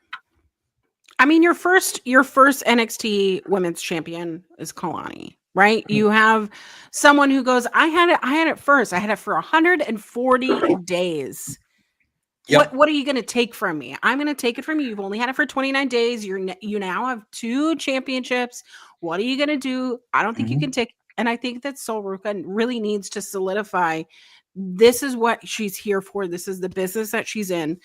And I definitely agree. I think Kalani Jordan needs not a rebranding, but something refreshed about her. I like a heel turn. I like going to the dark side a little bit. I love heels. So yeah, me too. So I want everyone to go heel. Yeah. It was like, fuck it. Just turn heel. Yes. Everybody should turn heel, except maybe like people like Keith Lee. Like Keith Lee will never be a heel to me. He's always a baby, white meat baby face, you know? I miss that, man. I do too. Love him. But Sol Ruca winning, solidify that double champ, baby. Hell yeah. I love it. Pluggo, where you at? Yeah, I think you're gonna get Zarya and Sol. I think that's the whole angle they've been playing up the last couple weeks. They slowly, like, Zarya's been kind of eyeing the title. Kalani's gonna have a hell of a showing, but that's where we're gonna end up because that is the money there. That's the way to do it. And yeah, shout out to Sol Ruca, dude. She's been killing it though as well. I agree. And Bryce talking about Jada Parker in the chat. I love Jada Parker. Jada's been making her way through the roster, man. She's looking to find. She needs to find something to do, but she's right now. She's just kicking the crap out of everybody. I think she should go to the main roster. Personally, she's kicking the crap out of everybody right now. Yeah, she is. All right. I never thought I'd say it, but we have a singles match for the TNA World Heavyweight Championship, as it is Joe Hendry. I believe in Joe Hendry. Defending against Whoop That Trick Williams. Who won the battle on Tuesday between performances, Auntie Collins? Was it Trick or was it Joe? No, it was Joe Hendry. It was Joe. Yeah. Okay. I'm biased. Okay. My alarm clock, I have not downloaded something from iTunes in like 10 years until Joe Hendry was like, hey, I want to get up on the top, whatever. Yeah. And I said, absolutely. I'm going to re-download all the things. So that's my alarm. Say his name and he appears. Yeah. Hello. Good morning. However. Oh, you think it's happening? Do you think it's it's time? What kind of silliness would it be if an NXT person took the title right here, right now? I think this is a golden opportunity. Further entwined NXT and TNA. That would be maddening. Do it. Do it right now. Why not? Get everybody talking about it. Yeah. Have Joe Hendry go, fine, come to my house. Let's have a rematch. Yeah. How big would that be? On the news. It also further all the people going, WWE just has lopsided victories over this TNA partnership. But to your point, they did release all those people. They have, why not integrate, if you're going to have this partnerships, why not integrate more? So you got to have, more and new things. Because eventually, especially with NXT right now, it's pretty clear that the men's division at the top it needs something. There's just a few things missing. So this is a great way. Like I said, I don't think Trick has moved up because he's necessarily not ready. I think they just don't have anything. They don't have anyone. They need him in NXT. And this was a great way to go. We're going to keep you down here in NXT. here, go do this thing in TNA. It would be a huge moment if he were to steal the first time the TNA Championship's been defended on WWE TV and he won it. Crazy. And then he does a summer of Trick on both shows to really show how versatile he could be. That could be a fun time. And the best part about TNA is that they record their episodes in bulk. Yeah, so he just has to show up for one night and do a month's worth of shows and do this thing, and then he can be on NXT every week and doing. Listen, we've seen the back and forth with NXT stars showing up over there. Obafemi fought, and we've seen that, but we haven't really seen a ton of titles change hands or anything like that. I think this is a golden opportunity. If I'm still. Would you do that to Joe after Mania? That's my thing. I feel like Joe defending the title and winning on an NXT show, I feel like it could be the payback of like, hey, thanks for doing the Randy thing for us. You know what I mean? Kind of short notice type stuff.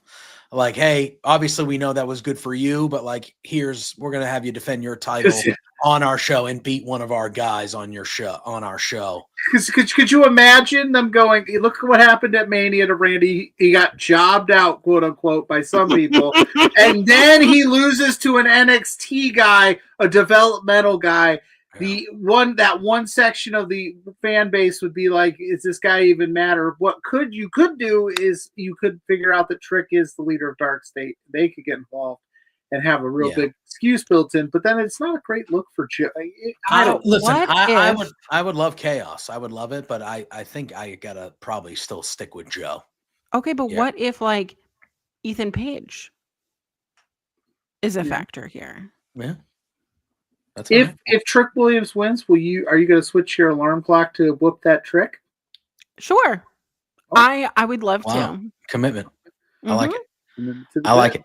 And I know you commented on it, but Scott saying Trick Williams wins, and then Mike Santana is the one that beats Trick at Slammiversary. The best thing that Mike Santana ever did was leave AEW because this is the most invigorating that I've ever been from Mike Santana. I thought you were going to say leave Ortiz. Honestly, it's working. He's killing it over there. A little birdie told me things that happened backstage, and I don't agree with how Mike Santana went about it. But I respect a king who leaves something and says, hey, this is toxic. I'm going to get sober. I'm going to focus on myself. I respect the hell out of that. Yeah, 100%. Why would I not want to see him succeed? Hell yeah. And he's been terrific. Absolutely. He's been terrific. His stock way up now. 100%. 100%. Well, Scott's saying that Joe might have an injury, so maybe. Listen, if they did it, it would be cool. But he probably tore that rotator cuff when he destroyed that guitar and Trick's a knee. My God, what a shot. It was a good spot. It was good. All right. I think the ladies should main event this show. So I'm going to talk about the NXT Championship match. It is Obafemi going up against Miles Bourne, who won a Battle Royal a couple weeks ago to get this match. I mean, to me, this is 1,000% Obafemi retaining. However, this is a showcase match for Miles Bourne. They are going to make Miles Bourne look like a star and basically let you know that he is a future star for NXT. You talk about thinness at the top of the NXT men's roster. This kid has it. I love this kid. I love his promos talking about I think that I love how they don't shy away from it. I love how they lean into it, how he's openly talking about how it was to grow up with a disability, talking about how he's a role model for kids with disability. The promos that this kid has been cutting the last 2 or 3 weeks, I have been all in on. I have very much enjoyed this kid. He's not winning this match at all. And it is what it is. But I think he's going to stand out in this match, and he's going to show that he belongs at that level of the card. And I think this is just the beginning of what this kid's going to be. I'm really high on this kid. I think this has been an excellent few weeks for him. And I'm looking forward to this match, but at the end of the day, Obafemi is going to handle business. And he's still going to be the NXT champion. Like Oba said, this ain't no Disney movie. There's going to be no happy ending here. Yeah. Listen, Miles Bourne, he's one of those talents that if you strap a rocket to them, they could either go up gradually and crash real quick, or I think the smart thing to do is to do this slow burn, so to speak, because he's got it. He just needs some time to develop it, but he's got it. And this is going to be the stage that they're going to display it. I agree. I don't think he's winning. I think there's something about Obafemi that it just does it for me. I mean, is it the suits or the dance? I think it's the dance when he comes out. Right? I love a good dance. Listen, when he's wearing the suit, and he's but just it's the suits. I mean, it's my same feeling about the Hurt Business. You know, like look at this man. Yeah, give it to me, please. But give what to you? I don't get it. You know what? I don't get it. I don't know. I'm a married woman, so I don't know. Yeah, stop trying to stir up controversy. Damn. I was a little bit nervous with Miles Bourne in the beginning because in like 2022 during all of this, I was like, he's the jobber. Yeah. This is where we separate the cream from the crop.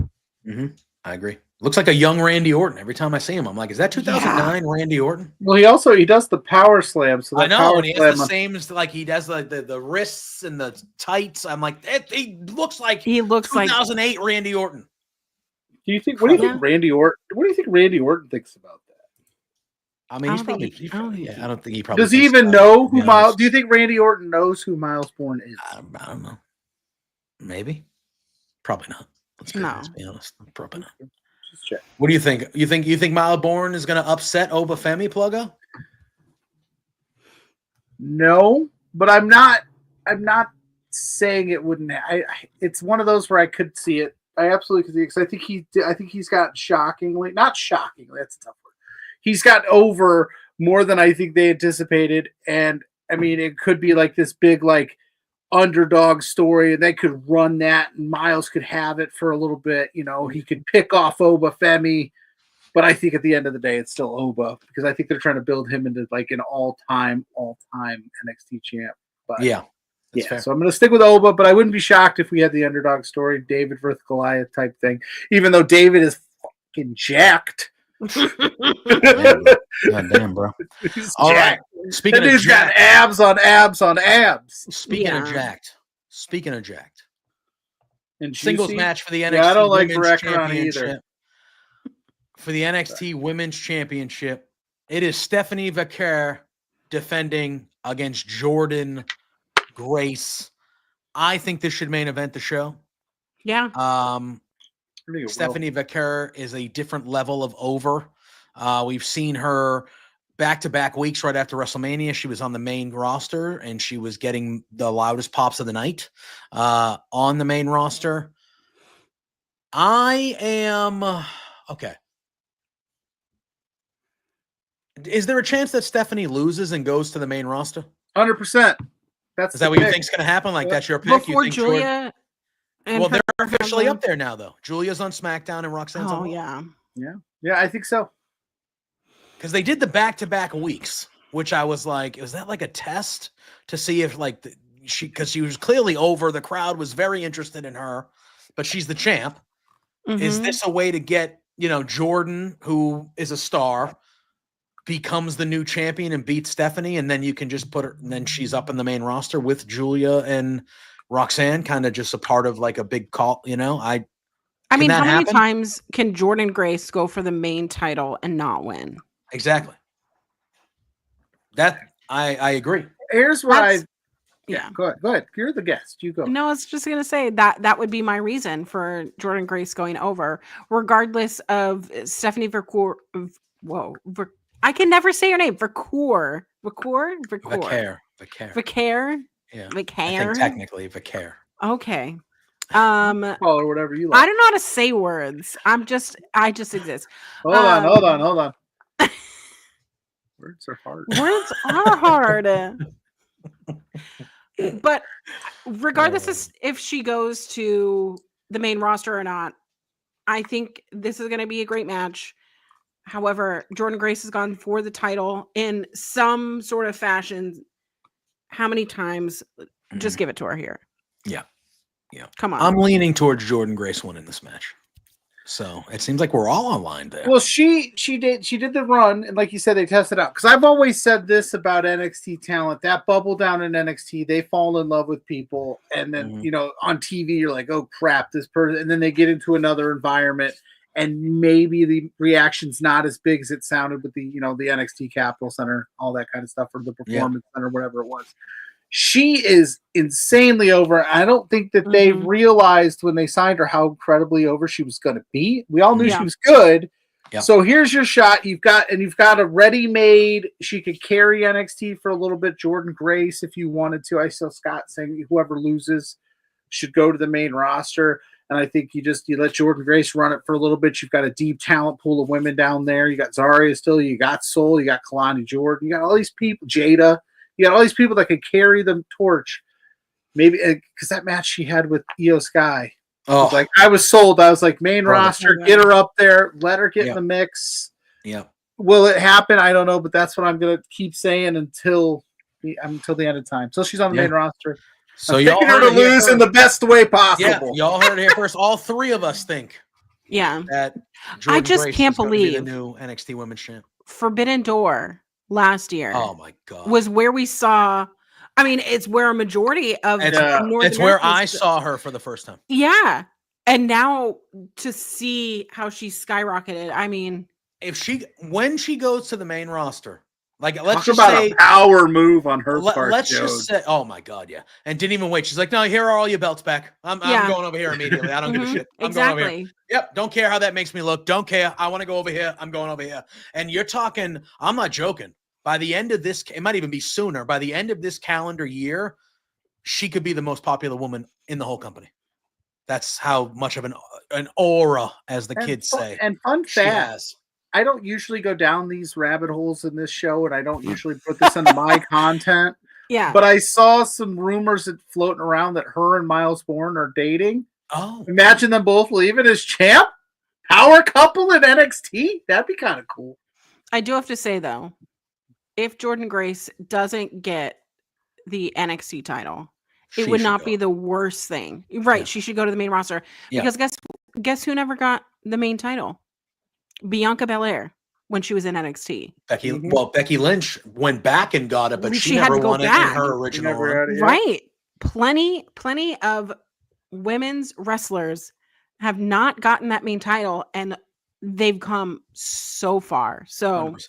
Plus, you've also seen them willing to take somebody like a Becky Lynch or a Dolph Ziggler when he was in the company still, and have them go down back at NXT and Baron Corbin and wrestle for these. So you could move these people. You can move these pieces around all you want and still have them do both. Or there's ways to do it where I think everybody wins. I think this match is going to be awesome. I have no doubt in my mind that it's going to rule.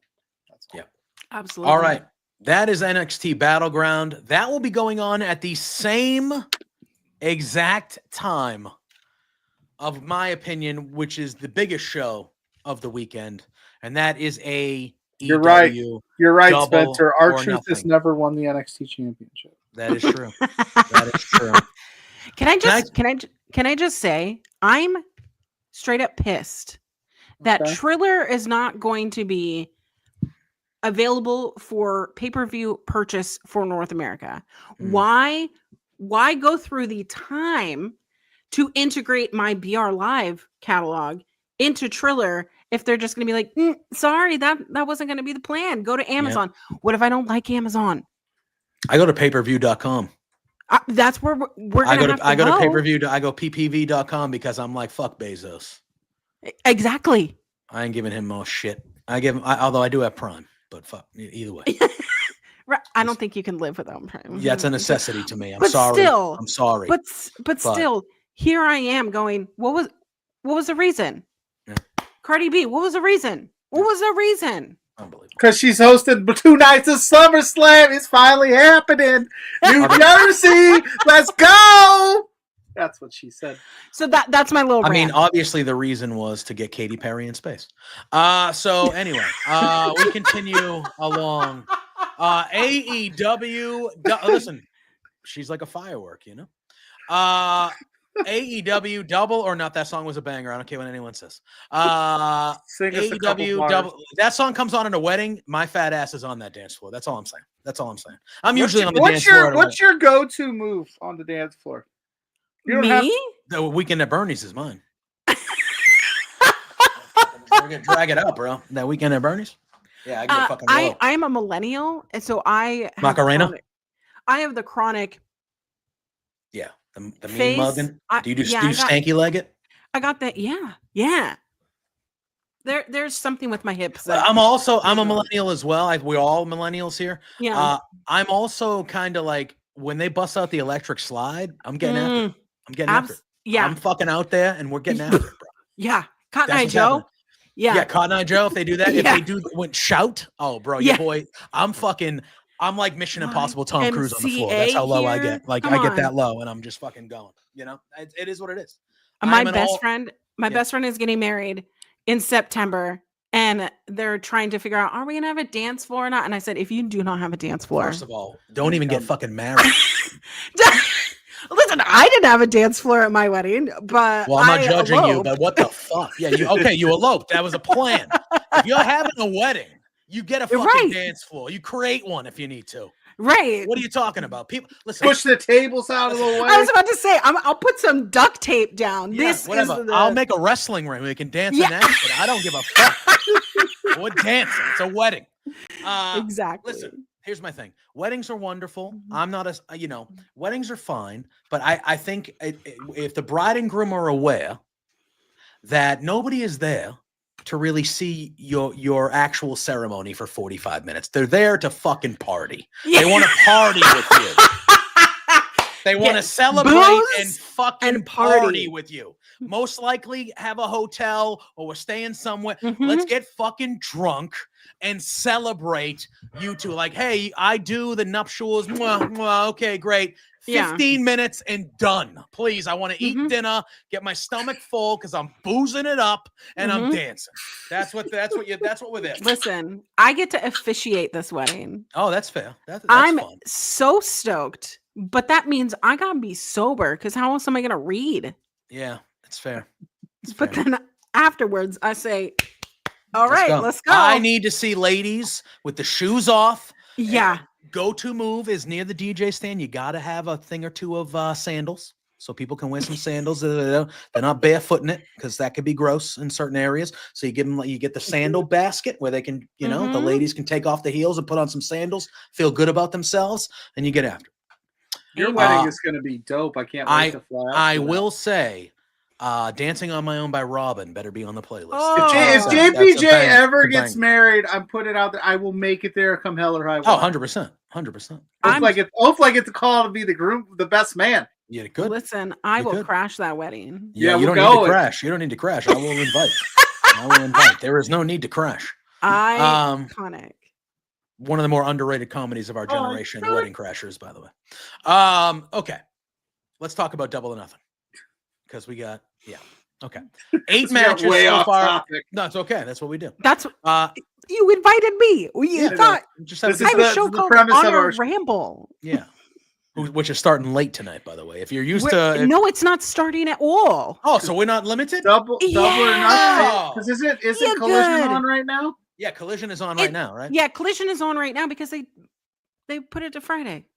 Because they like to F with my money. That's fair. Yeah. And so I don't know. Dogs cost you $1,000. I don't know if any other match. Oh my god! Send in your super chats, guys. Yeah, $45 more. What the hell? Come on. You're gonna want to see this, Auntie Collins. We'll show you. I'll show feet pics. Let's go. Whoa, shit! That'll give us way more. That's a lot of money. I'm here to make you money, man. Wow. Damn, it's a guarantee right there, Ben. All right. I don't know if more matches have been added tonight during Collision. Obviously, we've been here having a great time. I assumed a match or two might get added because as of this morning, there are 8 matches. Which is fine. That is fine, but That's seems enough. low. That seems low for AEW. That's all I'm saying. It seems They low. like to go to 13. They like to go to 12, 13, 19, whatever the fuck's gonna have me up till 1 a.m. Can't relate. Which I don't hate about. I'm sorry, I don't hate it. I don't listen. I'm a wrestling fan. I'm not saying that from a complaint standpoint. Just 8 matches seems low for what we normally get. I'm saying can't relate because everything starts 3 hours early for me. Nice. Son of a bitch. So it's so fun when shows start at 4 p.m. over here. I'm more like I'm a big football guy. Like waking up at 9 a.m. and having football on feels like such a joy. That would be such a joy. It is. It really is. It really is. Although Raw starting at 5 o'clock in the afternoon when you're driving home from work seems telling weird you, to me. Seems I'm weird. telling you, when they're here in town and people go, "Oh, are you gonna go?" It's like, am I gonna take off a day of work? Yeah, I gotta take a vacation day that day. You know, I gotta use one of my personal days to go there. It's at 5 o'clock in the afternoon. I'm sorry. That benefit, that's my time. Yeah. That's my vacation time. That's for sorry. me. That's for me. I want to be with a bunch of wrestling fans. Fucking nerds. Just kidding. Anyway, AEW. All right. No, that was a joke. I say this as I'm going to All In. What are you? You're official. You're going. Yeah. So my co-host over at Fightful Overbooked, Kylie, has been like. Kylie goes, I don't know, blah blah blah, and I'm like, if you're not going, I'm not going because my husband's not going to go. My husband does not go on planes, trains, automobiles. Yeah, I mean he goes on automobiles because those aren't pillows. Anyway, what a great fucking movie. Yeah, it's good. But yeah, All In. I'm going to Texas in July. I don't think that my hair is going to leave. I will tell you this. The buns. Oddly enough, Texas in July was like a metal band in the early 2000 scenes. There was a band called Texas in July that I was an avid fan of. I'm sure if I listened to them now, I'd be like, what the fuck was I thinking? Yeah. But, anyway. All right. I don't even know where to start. So I'm going to start with the stretcher match. Wait a minute. There we are. We have ourselves a stretcher match. It is one Ricochet going against Mark Briscoe. Did Mark get his teeth fixed or set a mouth guard? No. That man is going to not have teeth forever. Oh, yeah. Okay. It's just the way it's mouth. Okay. I was like, I'm going to be honest. I'm going to be honest with you guys.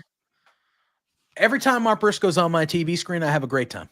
I have a great time. Absolutely. Love me some Mark Briscoe. Yeah. Ricochet, and I've said it a bunch I have a ton of people. Best work of his, as far as the Ricochet that I've seen, best work of his career. I didn't think he had this type of character work in him. He's been incredible here. The last couple weeks, that match that he had with Zach Gowen, I found to be a lot of fun. I thought that he's really been hamming it up with the heel side of him. He had it was a quicker match, but he had a good match with Anthony Bowens last night. He needed to cheat and use the scissors, which I liked because I thought it was a good showing for Bowens, and I think that made him look strong, even though he lost. With that being said, the last time these two guys fought, Mark Briscoe beat him, shockingly. I'm going to let you lead on this one, Auntie. Do you think Mark Briscoe can one-up Ricochet again? It is a stretcher match. I know. So it's a stipulation match, obviously, which adds another element to it. Or do we think that this is Ricochet kind of getting back on the, not back on the winning ways because he does win more than he loses, but getting back at Mark Briscoe? Right. The rule of pay-per-views, right? If you win the go-home show, you lose at the pay-per-view. Is that a trope, though, or is that legit? I think the crowd would love to see Ricochet slammed into that ambulance. Wee woo, match is over. Mark Briscoe wins. That would be wonderful. It would be wonderful. I think the fans love to boo Ricochet. I think that makes a great heel. And it makes a good time. Oh, it sure does. So, but here's the thing. Would this stop the momentum of what's going on with Ricochet? Where do we go from here? I mean, if they book it that he just keeps getting crazier and crazier and like more of an evil heel, I think they could make it work that way. But I also think that if you don't have plans for Mark Briscoe after a big win like this, then it's going to negate the purpose of doing that. Exactly. Who's more like than Mark Briscoe on the roster for Ricochet to put in a stretcher and have him stretchered out in a dastardly way? Give me Ricochet, man. Like I personally, I would like Ricochet to head towards Adam Cole after this and kind of revitalize. I know it was in NXT the last time we saw that, but I think Ricochet versus Adam Cole in a feud for the TNT title is kind of something that Adam Cole and the TNT title need. You said Adam Cole and the TNT title, and it took me. I was like, oh yeah, because that's how much they don't care about it. Exactly. I forgot that title existed. He was doing other things. I'm gonna say because there's nothing that Adam Cole Bebe can do wrong here. He's 6 foot to me, you know, even though I'm 6 foot and I'm taller than. Wait, are you 6 foot? Yeah, I'm 5'11" and a half. So you're not 6 foot. You're 5'11" and a half. Shh. All right, I was hoping they added this match. I was hoping they added that match. I said that. So on the buy-in, we're getting Penelope Ford and Megan Bayne against Harley Cameron and Anna Jay. That'll be a good one. That'll be fun. I really like Anna Jay and Harley Cameron together. They're a hoot. Harley Cameron is such a great addition to the women's division as well as AEW as a whole because she is so goddamn entertaining. Oh, she's terrific. She's terrific. I'm gonna stick with Ricochet. Pluggo. What do you think? I said Ricochet gets the win. Yeah, that's right. He takes down one an Uber baby face. Auntie Collins picked Mark Briscoe. Yeah, I picked Mark Briscoe. No, she's wrong, but that's okay. We still love her. But here's the thing. I am holding out for Mark Briscoe to come back to Ring of Honor. Fair. That's fair enough. I don't. Okay, that's fair. All right. We have a couple. The wind is there's a nor'easter happening outside right now. We have like 70 miles per hour. I loved it. A nor'easter. You like that word? Yeah, I do. I like it. You know, it's a good word. It's a good word. Nor'easter. I say with the Boston at nor'easter. Anyway, listen, my dad is from Needham, Massachusetts. Needham. So Needham. Holy shit, huh? Yeah. Wow. All right. Hell yeah. Yeah. Who the fuck goes to Needham? Yeah, anyway, who the fuck goes to Needham? You know how many people I've met from Needham in my life? Fucking zero. Anyway, you're from fucking Dedham, dude. Anyway, so I don't fucking. There's some. Yeah. All right. We got a couple tag team matches. This one I don't care about at all. So all right. Here's the thing. I care a lot about the Hurt Syndicate. The Nor'easter Bunny. Yeah. I care a lot about the Hurt Syndicate. I'm very much digging the MJF storyline they're doing with the Hurt Syndicate. I've loved all of it. This is the third pay-per-view in a row where the Hurt Syndicate are defending the tag titles in a match where there is no fucking chance that they lose. Not even a sliver, as my aunt would say. I'll take a sliver. I'll take a sliver of the cake. There's not a fucking chance that the Sons of Texas even remotely come close to winning this match. I think JVJ is trying to set the record for the most F-bombs dropped on Beard. Why am I saying a lot? I've said like half a dozen. Listen, I didn't know that there was I didn't know that there was a rule. Sorry. There's not. I just happened to notice it. There's no rule. It's called. I'm trying to emphasize. Anyway, there's no chance in hell that the Sons of Texas even come close to Pluggo. Stop it. I don't know. Pluggo, you stop it. As someone who watches Ring of Honor every week, because I love Ring of Honor and I love talking about Ring of Honor and I love the history of Ring of Honor. Why? There's someone at the door. I love this. I love this so much. Do you need to go to the door? Oh, she should have left the volume on. I would have. Yeah. Shut up, you. She's yelling. Ah! She's like, while Auntie yells at the dogs, I'll say this. Yeah, this does make sense to me. Have the Ring of Honor tag champions fight somebody in Ring of Honor for those tag champions to give the Hurt Syndicate something else to do. But they have this problem where they always do this, and I don't understand it. Will the match be cool? Yeah. Will it? It'll be good. I mean, it's gonna be a good match. I mean, come on, like that. We always say this every AEW pay-per-view. We go, some of these stories makes no sense sometimes in terms of how we got here, but the card has always got bangers on it. I think this will be a fun match. But yeah, the Sons of Texas are not winning it. No. I would love to go on my little rant, but my dogs have said, you know what? No, we've heard enough, because I have been talking about this for the last week, because here you have the Sons of Texas in Ring of Honor have been going back and forth with not the Hurt Syndicate. They've been going back and forth with MXM since December. Mm-hmm. And they've been playing the same recycled matches. But also, Dustin Rhodes is also 1/3 of the trios champion. Yes. With the Von Erichs, right? Right. And guess what? We have suddenly Dustin Rhodes, who follows me on Twitter, which I shouldn't say things that are mean. However, it is like Tony Khan has a hard on for Dustin Rhodes and the word Texas, because we have y'all in July, and he's like, well, let's flirt with this. Let's flirt with this. Dustin Rhodes is having his final run right now. And guess what? He's dangling things that I do not think belong on the shoulders of Dustin Rhodes. This is not a match that we asked for. This is not a match that seems, oh, that makes sense. This is, we are jiggling someone's jollies for Texas. I do not like this. I don't want to participate in this. However, I know it's going to be a good match because everyone here is a good wrestler. Yes. I just want to see Bobby Lashley spear MJF somewhere in this match.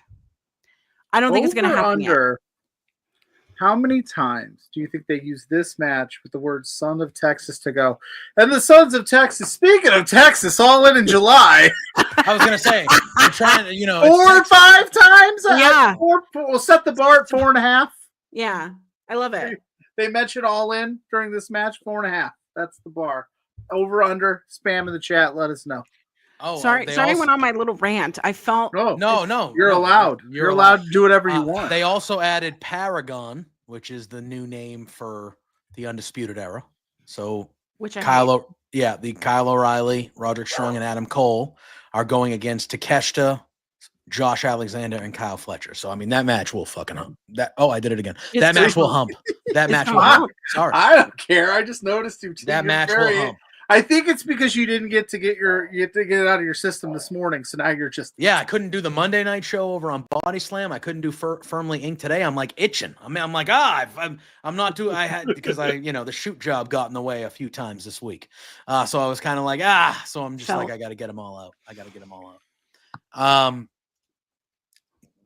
There's nothing I love more than Shelton Benjamin and Bobby Lashley. Do you think we're going to see a Cedric Alexander debut? Ooh. What? It makes. But I think at some point, but I don't know if it's here but long term for me, I do think that eventually, and we're going to talk about another tag team match. He's bleeding right now.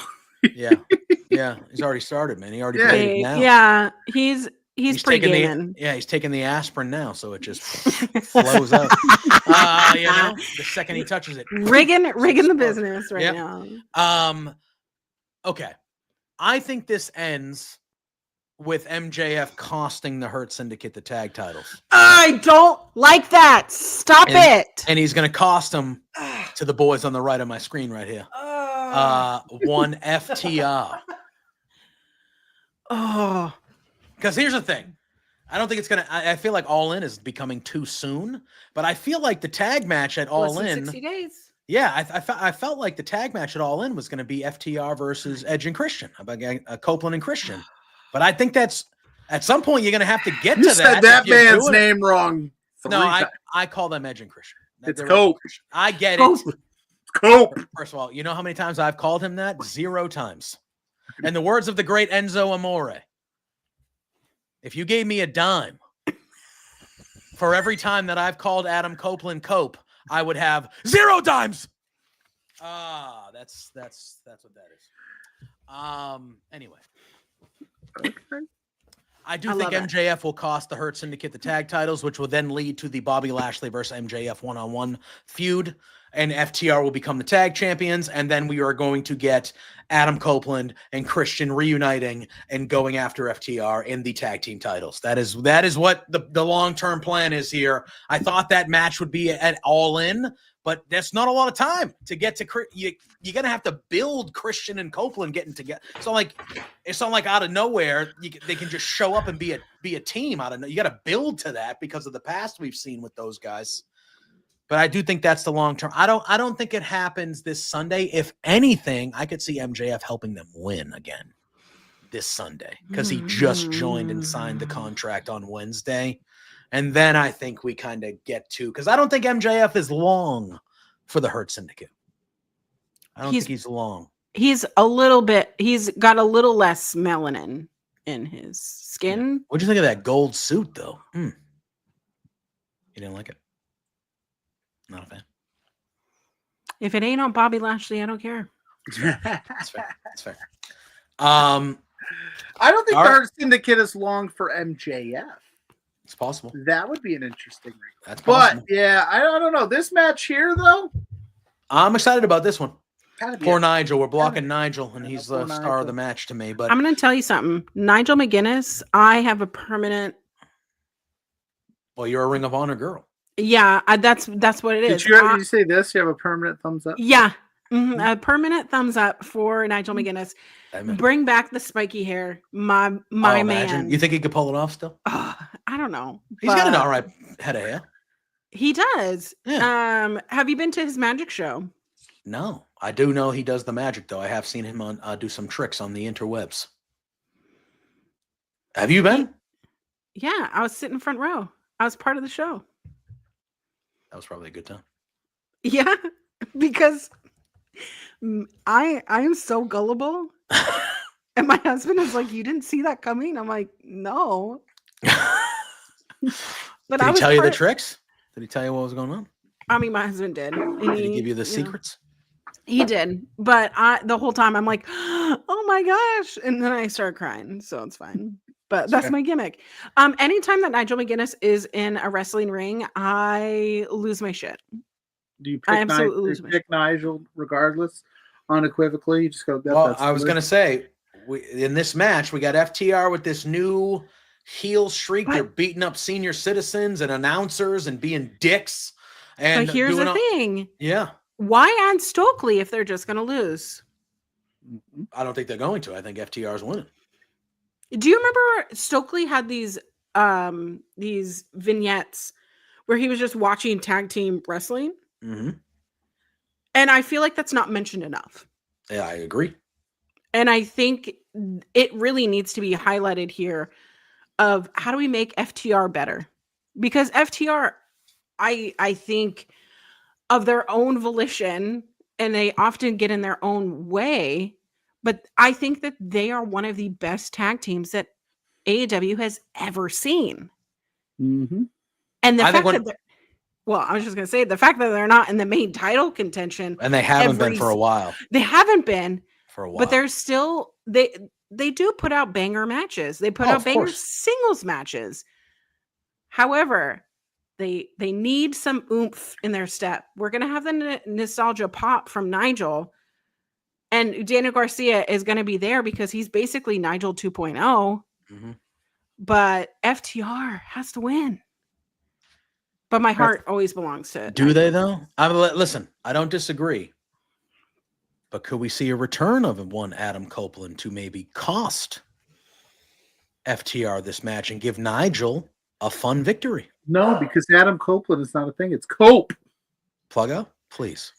PLUGGO. Anyway, my God. I have to deal with them every fucking week. Call them I got to deal with them every week. Hardcastle. Yeah. Come on, man. If we're gonna No, but can it's been a while. We haven't seen. I almost called him actually. Yeah. We haven't seen. Listen, we haven't. I caught myself. We haven't seen Adam Copeland since FTR turned heel and beat the crap out of him.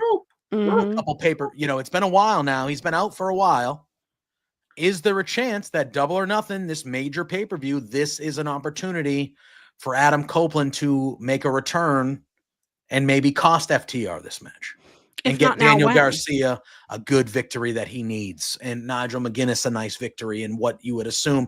What this is only the third match we're seeing with Nigel, if you count the Battle Royal or the Battle Royal he was in and All In. The Battle Royal, and then his match with Danielson, right? That's all we've gotten. Well, Danielson, and then him against nope. My brain is blanking. Nope. Cope's evil cousin. Nope. All right, so he's had another match besides Danielson in Battle Royal. Lee Moriarty. Okay.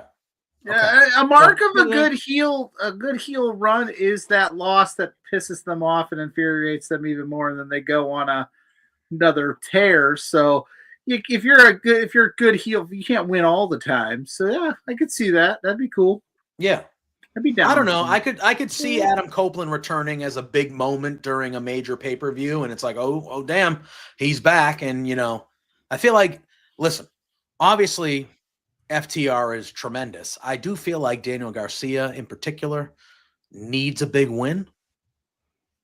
He needs a big win, and obviously everyone's going to be rooting for Nine. I don't know. I think if he's there, Copeland. Yeah, I mean Spencer says it right here. He goes, "I miss liking Daniel Garcia." And it's like you can still like him, but AEW is not giving you a ton to like, you know. And I don't know. I it's one of those things where, if, like I said, if I had to bet the house on it, I'm probably picking FTR. But I could see Copeland coming back and costing them, and like Pluggo said, then they get even more crazy and evil, and then that's how you lead to Edge needing a partner. And you somehow get, because it's got to be Christian. I called him Edge again. God damn it. And Adam FTR is so sinister and out of their minds. Edge needs a guy that could match that. And who could match that? This Christian Cage. Hey, dude, let's put our differences aside. You're my brother. Let's make it happen. There you go. Yeah. I just booked it. Let's ride, baby. Bam! Hell yeah, brother. All right. And if that happens, I'm never going to shut up about it. You got to show your feet online now. Yeah, me? Yeah. You don't want to see these dogs. Woof, woof.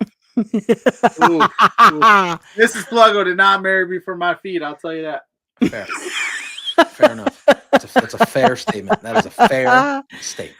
All right. Let's continue along. All right. Well, did you just add this graphic? She said definitely. I didn't add anything. I haven't really anything today. Wow. I didn't add this graphic. I didn't either. So whoever did, who the hell did? Anyway, this was just added. Yeah, see, Mrs. Pluggo said definitely not. Definitely not married. Listen, she didn't marry me for my feet. She married me for the thing that's a couple inches above my feet. Wow. Whoa. Right. My ankles. My ankles. Calm down, you perverts. That's too graphic. You perverts. She married me for the ankles. Can we talk about the rendering of Josh Alexander here? Because I got great calves. The dogs didn't even like that plug. Yeah, the dogs did not like that. Please stop. You're offending us. Wow. Jesus. Wow. Poor Kyle O'Reilly. He's not in this. But yeah, Josh Alexander looks angry. He doesn't want to be a part of this. I mean, Kyle Fletcher kind of does too. But all right, yeah. Again, this match will be fun. This is a fun match. It'll be high paced. It'll be crazy, but like, all right, AEW does this thing where they go, here's a champion in a tag team. So we forgot that they're in this, that people should be wanting to go after this belt. And then they go, what if they lose? What if they're pinned? Yeah. You, Drew? Yeah. I do not like AEW. Oh, it was Drew sometimes. that did it. Fair. Yeah, I mean, when they do stuff like this, sometimes it just kind of is like... Especially because the three men that they are facing should be going after that TNT champion. Absolutely. Yeah, that should be there. And I understand you do this thing, you get triple threats. This is how we get offshoot things and storylines. What if this was a ladders match? Like, come on. Like, what if it was like a six-man ladder match for the TNT title? Then we wouldn't have Paragon. Yeah. It's fine to have teams, but let me just talk about how much I don't care about that name. Why can't they be the why can't you just? I understand they can't be the Undisputed Era. I get that. what the hell? Paragon? That was the best you could come up with? Paragon. We're going to go to the Paragon Theater. That reminds me of Seinfeld. Oh, my God. I don't know what a paragon is. So it's not a para here. It's a paragon. Isn't it like a? It's a. Is it gun, a shape? Right? It's a shape, right? A paragon. I'm going to tell you. That's a pentagon. No, it's not. All right. Whoa. Back to the. Hey Siri, what's a paragon? Oh no. I'm going to tell you, I failed geometry. A paragon is someone who is a model of perfection in some quality or trait. Fair. Can also refer to a standard against which something should be judged. Fair. I kicked myself out of the stream. When has that ever been? Like, guys, if you didn't know this vocabulary lesson, this is the paragon. This is why we're not the undisputed boys anymore. Come on. Person or thing viewed as a model of excellence, Ophelia says. So that makes sense, I guess. But like, be the excellence. Be the model. Be the excellence you want to see in the world. Be the change. Yeah. Be the paragon. I solved it. Listen, Tony Khan, you can give me the big bucks. I was gonna say, the excellence would have been far better than the paragon. Imagine wearing the paragon as a shirt. No, I will not. I will not. Do they even fucking have? Do they even have one? That's what I'm just saying. Yeah, I'm just saying it every time. I don't care. I don't know. I just think of how are you going to generate money with this? And this is not how you generate money. The Don Callis family, as much as I fucking hate Don Callis. Sorry, I said F. No, I'm not some saint here. I just thought PLUGGO has little delicate ears. Sorry, yeah. It's okay. But yet I mentioned my ankles and y'all get weird. Okay, but isn't it fun to hate Don Callis? That's the best part about being in the Don Callis family is that it is so fun to hate Don Callis. Mm-hmm. I want to see how they're going to be cheeky little heels. I'm going to see how much I'm going to boo. Mm-hmm. And I want to see Kyle Fletcher's slutty little outfit. Oh, it'll be slutty. Mm-hmm. He leans in on that, let me tell you, and good for him. And this is going to be Josh Alexander's first pay-per-view with AEW. I would love to see a Josh Alexander pinning a Roderick Strong. I was going to say Roderick or Kyle. Everybody. Adam. One thing is for sure, Adam Cole's not eating the pin. No, I mean I want to protect my Pacific Northwest bud, Kyle Fletcher. But yeah, I get you. I mean Kyle Fletcher, Kyle O'Reilly. O'Reilly. Sorry, been dreaming about Kyle Fletcher. O'Reilly. There's Drew. Fletchlights unite. Oh. Listen, that's a shirt I would wear. Oh, what a time. All right, speaking of what a time, this match has potential to be the best match of the evening by far, I think, if Okada's got his working boots on. If he's got his New Japan boots on, let me tell you, this match is going to kick all sorts of ass. It's going to be so good. AEW Continental Championship, Kazuchika Okada defending against Speedball Mike Bailey. I expect this to be one of, if not the match of the evening. However, I do think we are on a collision course for Okada and Omega at All In. I don't think either of those belts are going to be changing. Yes, I don't think either of those belts are going to be changing hands before All In. So Okada will retain, but I do think that this will be the best match this match is going to be incredible. If you are familiar with Speedball Mike Bailey, he is one of those wrestlers that you dream about. You try to make your creative wrestler in your game be like Speedball, and he just exceeds expectations. Mm-hmm. Mm-hmm. Knowing the history of Okada, the level of matches that he's produced, even at just like Wrestle Kingdom a few years ago, where I'm sitting there watching it at home at 2 a.m, crying, just sobbing. Both of these men know how to build a match, make it enjoyable, tell a story, and be so goddamn talented in the path of it. Is it going to suck seeing Speedball lose? Yeah. But man, what an opponent to lose to. Yeah. I mean, yeah, 100%. Scott's saying that Okada's no longer blonde. Yeah, but he got a little toner in it. There's a little bit of the, mushroom brown. Okay. So it's not all the way back to black. It's not like Big Cody Rhodes. It's not like Cody Rhodes when he went Remember that brown. for the dog collar match? He just went all black. And then all of a sudden he had immediately went back. Shared racism. Yeah.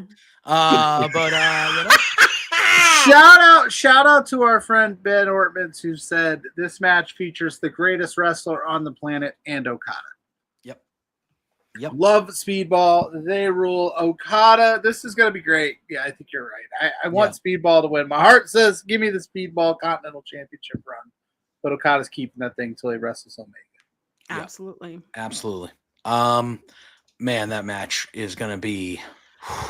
I just can't wait to see what Speedball jumps off of to get Okada. It's my soul. He jumps Your soul is in the ring right now. Yeah. Oh no. Yeah. I cannot How did Pluggo's soul get there? That's weird. Yeah. Strange. I can't wait to see what this crazy man does with his body. Oh my god, it's gonna be incredible. And he's got his dogs out there for free. Yep, sure does. Sure does. All right. We have real quick, like when he said he was spending his $100,000 on shoes, we were like, no, you're not. Yeah, you liar. On shoes, like for Veda, maybe. Yeah, maybe. The newest Saeed All Elite Wrestling, Mina Shirakawa. Yep, the AEW Women's World Championship match. It is timeless Toni Storm against her old friend, Mina Shirakawa. We saw a vicious side of Shirakawa on Dynamite last night. That figure 4 around the pole. Toni Storm was screaming in pain during that. We've seen this match before. This is going to be good. This is going to be really good. But again, we have another match that is happening on the women's side of things that will determine the future challenger at All In for the AEW Women's World Championship. And I find that hard to believe that they will not be facing Toni Storm. Whoever the winner is, we'll talk about that in a little bit. I do think that this match will be very good. They have a long history together. But I do think that this is Toni Storm retaining. Pluggo, I'll go to you next. My only question is, I agree. I think Toni Storm retains. I think it would be absolute malpractice. She didn't walk in All In as your world champion. Will we see Mariah May? No. They don't even mention her by name anymore, bro. I know, but she's going to WWE. There's the rumor.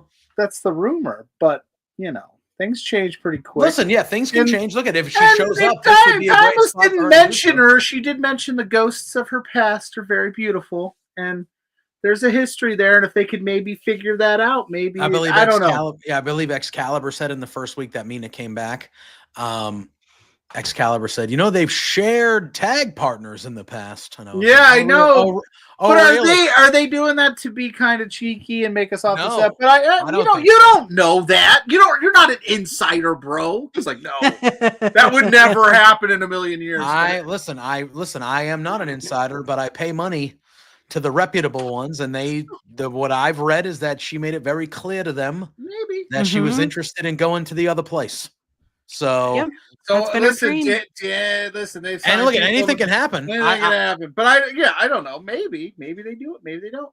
Ophelia saying that she had a great tweet today that said, "God forbid a girl takes a vacation." Listen, like it's a good tweet. Yeah, hey. Listen, I'm not crazy. If you're asking me, I would. Come on.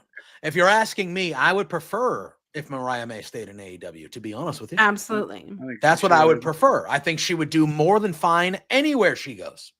But I would prefer her to stay in AEW because of the story they told and what we've seen from her already in AEW. If she were to return, this would be the perfect scenario for her to do so. MJF said he was going to the Fed too. No, he said it was going to be a bidding war. He said he was interested. But he said that in tattoo is real. It's called a contract. It's called a contract tactic. It's a negotiation tactic to get more money out of Tony Khan. But here's the thing. So I think the more preferable thing is Tony Storm walks into all in versus Jamie Hayter. I think that is the more likely match because I really would like Mercedes to have her match against Athena at All In. Yep. However, and I think who cost Mercedes her New Japan Strong title was Mina. Yeah. And I don't get me wrong. I think 100%, well, 98% that Toni Storm is walking into All In as champ. I don't know if she'll walk out as champ. But, however, there's 2% of me that goes, what if Mina does win? And what if Mercedes wins? Would they run that back? But then it would piss me off because I want Athena to be it All In. Anyways. Well, let's head right over there. Well, actually, I want to do the Anarchy in the Arena first, and then we'll end with the 2 Owens matches. Because I do want to talk about, obviously, when we get to it, because I think there are still a lot. I think when the Owen brackets were released, everyone was just like, "Oh, Mercedes, easy. That's Mercedes' tournament to win." And now that we've had 3 weeks to a month to think about it, I'm with you about who I think is going to win that match. But I want to talk about it more in depth when we get there. So before we do that, we'll talk about the Owen matches to end our preview. So let's talk about this. So this is 6-on-6, yo. It is the Death Riders in full force. We have Jon Moxley. Looks like it's 5-on-6. Well, that's because someone is covered. Who's covered? Poor Willow. Yeah, Willow. Or Willow and Hobbs. She shouldn't be. Yeah, so we have Wheeler Yuta, Claudio, Marina Shafir, the AEW World Heavyweight Champion Jon Moxley, and the Young Bucks on one side going against the AEW International Champion Kenny Omega, Swerve Strickland, the Trios champions, the Ops, Samoa Joe, Powerhouse Hobbs, and Shibata, and the wonderful, newly re-signed, great signing, the best pure meat babyface they have in the whole friggin' company, Willow Nightingale. Very, very excited that the ladies are getting involved here. I think that's a nice wrinkle. I expect both these ladies to get physical with the men in this match too. Like, I don't think this is just gonna be the ladies only fight the ladies the whole time. Like, I think this is gonna be, Willow owes Mox one for sure. Yeah, and Marina has no problem beating the shit. We saw her hit a low blow last night against a fella. Like, they both have had no problem mixing it up with everybody. I do think we are going to see some intergender stuff here. And what wonderful contenders for that. These women being the first women in the Anarchy Arena matches. And we know how crazy and violent those are. And we've seen Willow get very violent. And if you know Marina Shafir, she gets very violent. Yep. I think we need a little bit of a redemption from that really terrible intergender match on Dynamite. Was it Dynamite or Collision a couple weeks ago? However, that was some interesting. Yeah. Yeah. But I think this would be a really great redemption for Marina Shafir. However, I want to see Willow pin the AEW Heavyweight Champion, Jon Moxley. That'd be fun. I need to see that. Imagine. I need to see it, and I need her mouth to be bloody, and she spits blood on him. I need it so bad. Jon Moxley has such a hard-on for blood. I mean, make it a full circle moment here. And don't even get me started. We have Kenny Omega setting up with the Young Bucks here. I mean, come on. Someone needs to get a pair of scissors out and cut Wheeler Yuta's hair. Who on the face side is most likely to turn? Nobody's turning. No. Stop it. You know what? Ophelia still live a little bit, you guys. Have a little fun. Ophelia has a good question. She says, "Why was Gabe Kidd brought into this, but not Eddie in Kingston. the match?"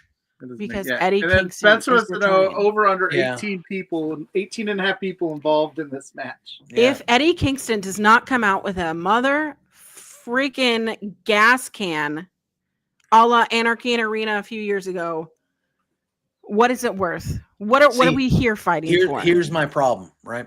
Because we're going to be talking about the main event in a few matches where the winner will face the AEW World Heavyweight Champion at All In. However, if Eddie Kingston returns in this match, I am going to want nobody to beat Jon Moxley more than Eddie Kingston. Well, Eddie Kingston will get wrapped in some sort What of if he comes and he joins Jon Moxley and hangs out with the Death Riders, dude? That's not him, partner. No. Hey, those back in the day when they were hanging out, it was a lot of fun. That is not what it was a lot of fun. That is not what Eddie. It was. You guys don't live in the moment like I do. You know, like you don't have any fun, Pluggo. All your takes suck. What it is. I'm over here. First of all, I'm over here wanting a gas can. Come on. I mean, what the hell? Yeah, where he sets poor Shibata on fire, and he's like, "Mox, why Shibata? Whoa! I don't know. I gotta pick somebody." That man had his brain removed. Come on, because I'm still living in the moment of he joins back up with his buddy Jon Moxley, and they're drinking whiskeys by the fire. Gabe Kidd is the person who injured Eddie Kingston as well, right? And yeah. Eddie Kingston comes out with a motherfucking flamethrower. Why do you think that I hate Gabe Kidd so much? Everyone's hyping up Gabe Kidd. Oh, he's going to be the next, whatever. Fuck him. And his mom and everyone in his lineage. Wow. Forever hurting my guy, Eddie Kingston. Yeah. So it makes sense because Gabe Kidd, he helped Jon Moxley retain the World Heavyweight Championship 2 weeks ago. We see in the brawl they had last night, the little teaser of Anarchy in the arena. He comes out and saves the day, and the heels stand tall because of Gabe Kidd. He is the wild card in this match, even though he's not involved in the match. I do expect that he will come out and he will sway the balance towards the Death Riders. So the good guys are going to need somebody to come off and fight him off. And I think if he is healthy and he is good to go, it has to be Eddie Kingston. It has to be Marco Stunt. Eddie, would you rather hang out with Jon Moxley or the group of, the nice guys? Jon Moxley. Eddie, what would you like to do? You tell us. I think he would want revenge. Yeah, I think that's intertwined in his blood. I think he would want revenge. Revenge is a dish best served cold. Eddie Kingston strikes me as a guy that likes his food hot. With that being said, what? With that being said, I do think when you have a main event of somebody who's going to win and crown a number one contender, I do think Jon Moxley winning this match and looking strong coming out of it, I do think that the Death Riders are going to win. I do think we see the Eddie Kingston return. I think we get some great moments. I think he runs off Gabe Kidd and he gets a little violent and it's all fun. But I think at the end of the day, the Death Riders are going to do what the Death Riders do. And Moxley is going to get a victory. Okay. And then the EVPs still have Okada in their back pocket if they needed him after his match. He could get involved somehow. Yep. Jack Perry. Where's Jack Perry? We ain't seen Jack Perry in a hot minute. And they got Gabe Kidd. And listen, I think Eddie Kingston is better than all three of those guys in terms of entertainment that I just mentioned. But who else do they got? This face team. Who else do they got to counteract the possibility of all this chaos and anarchy? And who knows who else they have in their back pocket as the EVPs pull a lot of strings. Maybe they got some other helpers along the way. Who knows? I'm going to tell you, though, a face team has never won Anarchy in Arena. That is true. And if there ever was going to be a face team, it would be this face team with Swerve and Omega and Willow. Obviously, any of them. But especially Omega and Swerve being there, this one I think is the toughest one to call on the whole show, to be honest. Will this be the main event, you think? No, they already announced that Ospreay and Hangman. Ospreay and Hangman? I didn't see that part. Yep. If they announced it. Fernando, he is still on Mount Everest. Mount Everest. He's still, he reached the top. AEW is on top of the world. Yeah, it takes a while. They don't get like he's gonna be coming down for almost as long as it took him to get up there, and then I would assume there's got to be some sort of recovery time. Yeah, because you get altitude. Your body's gonna. Although to be fair, it's Darby Allin, dude. He's probably like, I'm good. Well, here's my thing. I actually think that if we're going to see Darby Allin, I think Darby Allin's going to show up at All In and help Moxley lose if the Death Riders start pulling their bullshit against whoever we think's going to win, which we'll talk about in a few matches. I think that's where we see Darby, if anything. All right, now we are to the two finals matchups in the Owen. We are going to start on the ladies' side of things. It is the champ, Mercedes Moné and Jamie Hayter. I loved the sit-down interview that they had on Dynamite last night. I thought it was excellent. Good. Yes, I thought it was I thought both matchups had really good promos last night. Absolutely. This Jamie Hayter's just like the coolest. She is. Right? Like, she is. Every time she's like on my screen, I'm like, she's just like the coolest person ever. I think I would just want to hang out with Jamie Hayter. Yeah. They haven't given her a ton of time on the mic since she's come back. And I thought last night was really the first long form promo segment we've seen with her. She's one of the better promos in AEW. She was when she was red hot a couple years ago before she got injured. And I think last night might have reminded some people that like she can go toe to toe on the mic with anybody. And she can definitely go toe to toe in the ring with anybody. They've been touting Mercedes is undefeated in singles competition for this whole build, which makes me think if you're ever going to have her lose in a tournament where there's not a title on the line, and really, obviously you're losing your chance to go fight for the world title, but like Mercedes doesn't really lose anything in losing this match besides the tournament. She doesn't lose one of her belts. It's not like it's a big shift in story if she loses. I think that this is a perfect opportunity for her to get her first singles loss. I agree with what Auntie said a few matches ago where, and I know people disagree because, yes, is the bigger match star power-wise Mercedes versus Tony? I would agree. I would agree. But Jamie and Tony, to me, have a bigger story and a bigger history. And if you have Jamie win and go against Tony, you create two big matches at All In because then Mercedes can face Athena in the rematch in Texas for the TBS championship. So it's one of those things where, you might not, because guess what, guys? Mercedes versus Tony isn't going anywhere. You can do that sometime down the line still, where it'll be just as big as if it was going to be at All In. Okay? I think you pull the trigger, you give Mercedes her first loss, so that's out of the way. You don't have to worry about an undefeated streak. Like 25-0 is good. Mercedes doesn't need to prove that to anybody. Everybody knows how good she is. I think this is the perfect opportunity to, So I have done a full 180 over this last month or so, and I'm picking Jamie Hayter. Wow. I'm picking Jamie Hayter. So Kylie and I over at Fightful Overbooked on our show, Wrestling Made Me Cry, we did our brackets. And I said that this was going to be your main event because I think we have to set up Athena versus Mercedes. I think Athena is going to, because Athena posted on all social media, I haven't been on AEW TV and blah, blah, blah. She's going to be there. This is intentional of her not being on television because Athena has been on television on Ring of Honor week after week after week. She's suddenly gone. She's not injured. She was working injured. We saw that boot on her. She's going to cost Mercedes. And Mercedes losing that New Japan strong belt was just the first notch in probably, the series of dominoes that are going to fall for Mercedes. And Hayter said it in the promo. She said, you know what I think's going to happen to you? You're going to lose it all. You're going to lose and it all. I think that is true. I think that it's a fruition that's going to come to fruition, that she is going to lose it all. And I think she loses this tournament final.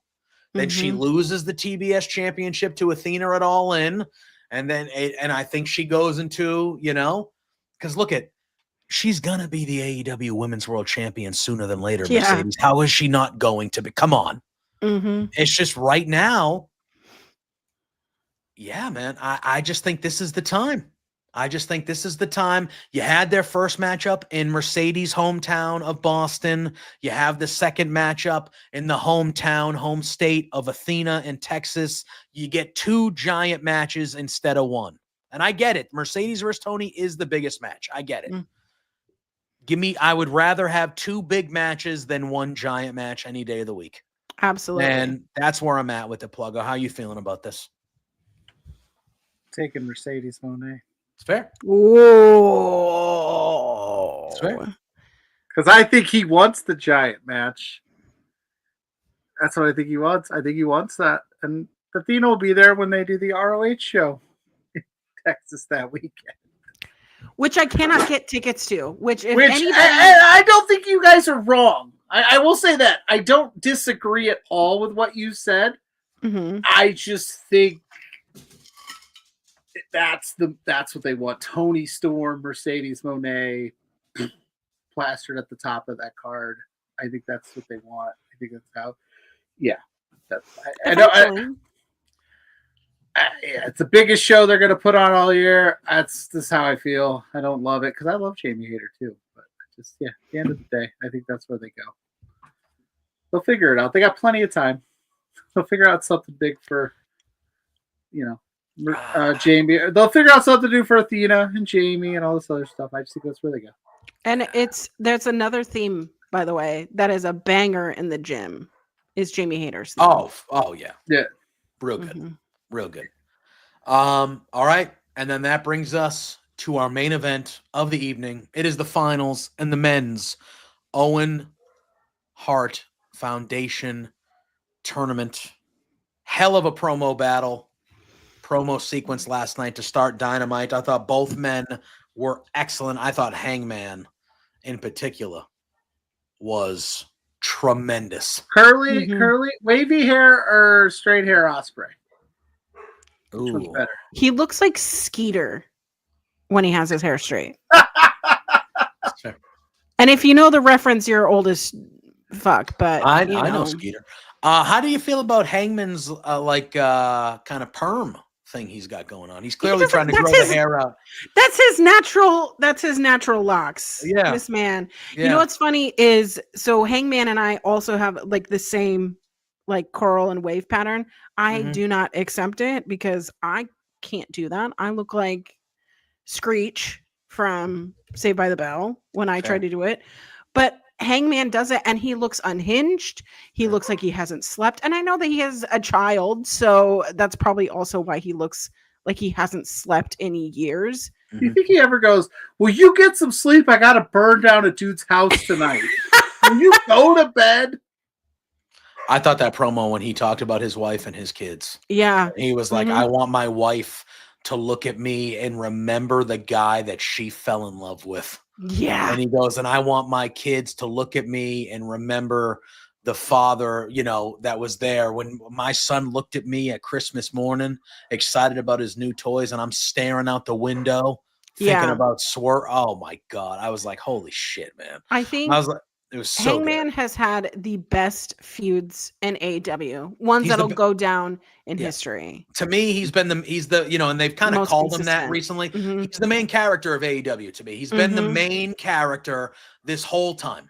And Ospreay is very well loved and very well liked. I do think that this is a legitimate match where it is 2 baby faces going against each other. However, I think when we get to this match on Sunday night, the crowd is going to be pulling for Hangman. Hangman's the guy, man. He's the AEW guy. Ospreay. Here's my thing. I think either one, and I think the way that they the way that they did it with this wasn't really a promo about them taking shots at each other. This was a promo of them measuring each other up to see if each of them has what it takes to beat Moxley and bring the AEW title back to AEW. Yeah. And there was that sequence where Ospreay kind of talked the second time and Hangman interrupted him and was like, do you think that's what it takes, Will? Do you think that's enough to beat Moxley? And Ospreay was like, I don't know. I fought him twice and I've lost, but you know how to beat him. So I need you to bring that guy on Sunday, because if I can beat you, I can beat him. And I just thought that whole sequence was just like tremendous. I think this, Fernando says this is going to be match of the year. I think that this match has potential to be one of the better ones we've ever seen in the company. Absolutely. However, I think Will Ospreay losing would be sort of like hitting a dead end. Yeah, I agree. And I've seen it painted both ways. I mean, Hangman versus Moxley does have a history. Mm-hmm. I just would love to fantasy book Will Ospreay eventually taking the title from Moxley and what that would look like. Because people said when Will Ospreay came in and when Kenny Omega was not on television, it was like the baton was handed. It was Will Ospreay is now the new Kenny Omega. Mm-hmm. Week after week, having promo after match, really having that heart. And after the matches that Kenny and Will have had, having them be friendly with each other. I mean, the two men climbed scaffolding and did moonsaults. I mean, we never see Kenny Omega do that. And I mean, Will Ospreay is crazy enough to do that. So this match is going to be anyone's game. I think either would be great. My money is with Will Ospreay. Pluggo, how you feeling, man? First of all, shout out to Zach. Welcome in late, but hey, welcome in. Yeah, this one I'd be happy with either result, because I think either match would be epic to whoever gets a shot at Mox. At the end of the day, I've always kind of erred towards I think they're going to give it to Ospreay, because I think we had talked at some point that Hangman maybe has some stuff going on with Swerve. Not, I know we had discussed like them partnering up at one point, and I think you mentioned it, JPJ, at one show, and I was like, yeah, that makes sense. Okay, even though I don't love it, but either way they sliced it, I think it's good. But I think it's Ospreay's Owen to win this year. I just think it is. Yeah, and you know what? And I have to say, like, they've done a great. Look at this dog. You can't even see because of this dog. They have done a great job of, like you said, these two bouncing off each other. There's a hatred there, but it's out of a respect moment, and it's also out of like a common goal. And they've done a really good job of weaving that in. I'm super in on all of it. I'm just gonna go Ospreay because I gotta pick somebody. But you know who really wins? Us, the fans. We do. We win. We win. Yeah. And sorry about that. You know, that was adorable. We win. I was having a Lou, his cat shows his butt on this stream all the time. Oh yeah, Lou just comes in and he's like, "Here's my ass," and I'm just like, well, "What the hell, Lou?" Sorry, you give a dog mild attention, and then they go, "Oh, I love it." The exact opposite of cats. Cats are like, "Get the fuck away from me," and I'm like, "Okay, all right, great." Just so I agree with both of you. So. I do, even though I love Hangman. He's my favorite. I love him. I think this is Will Ospreay's match to win. I do think Will Ospreay will be the guy that beats Jon Moxley, and he will bring that belt home, like he said in the promo. He will Forbidden Door in England. He will walk in as the champion and get a hero's welcome. And then when we're talking about All In, I think the match, it's going to be Hangman and Swerve versus the Bucks. I think they're going to team up together against the Bucks. And fuck the system. I think that's, however you feel about Swerve. I am too. However you feel about Swerve and Hangman teaming potentially after everything they've been through, I do think that's the match that we get at All In is the Bucks versus Hangman and Swerve.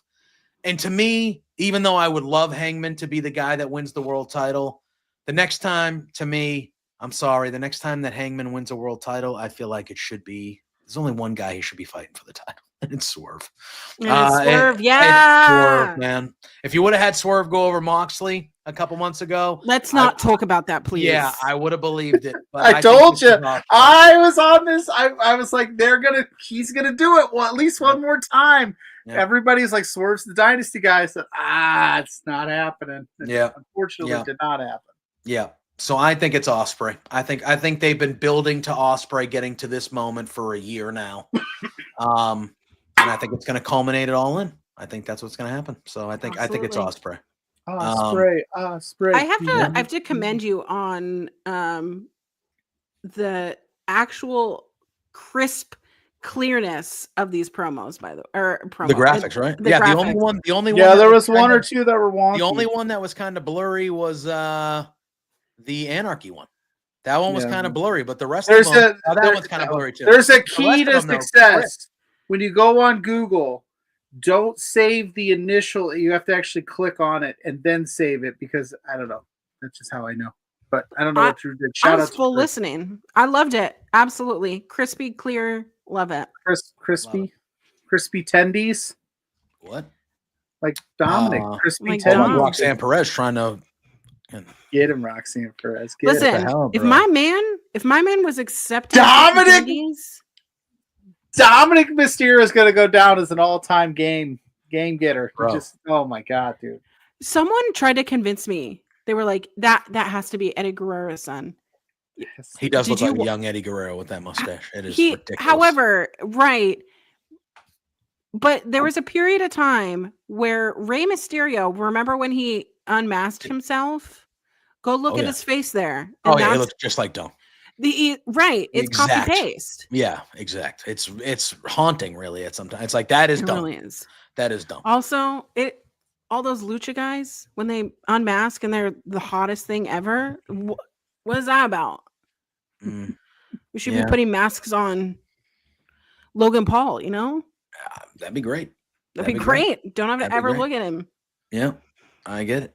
Wow. We got Maria saying that Dominic is going to dump Liv for Roxanne. Roxanne's trying to ease in on Liv Squirrel. Dominic Mysterio is that deadbeat POS dude that just keeps finding homes. Just gets all the ladies. He would have ruined my life. He would have. He's like, what's the woman like? Why is this up? He's like, just on to the next one. I just need a place to crash. And he just keeps. That was me being 18, working at Applebee's, trying to date the 32-year-old server.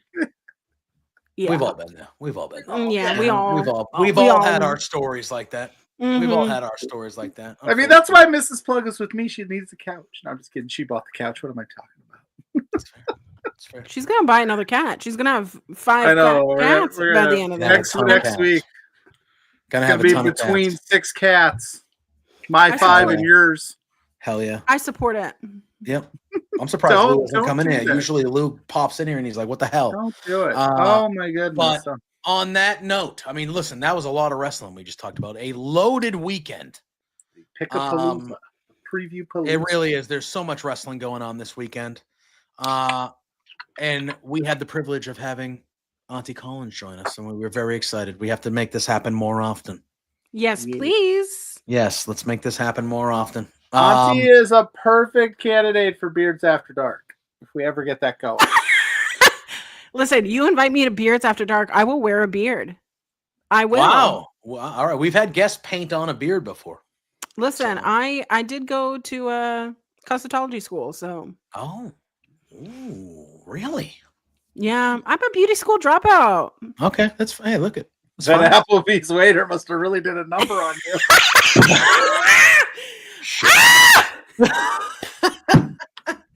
Listen, sorry, hope I didn't bring up anything.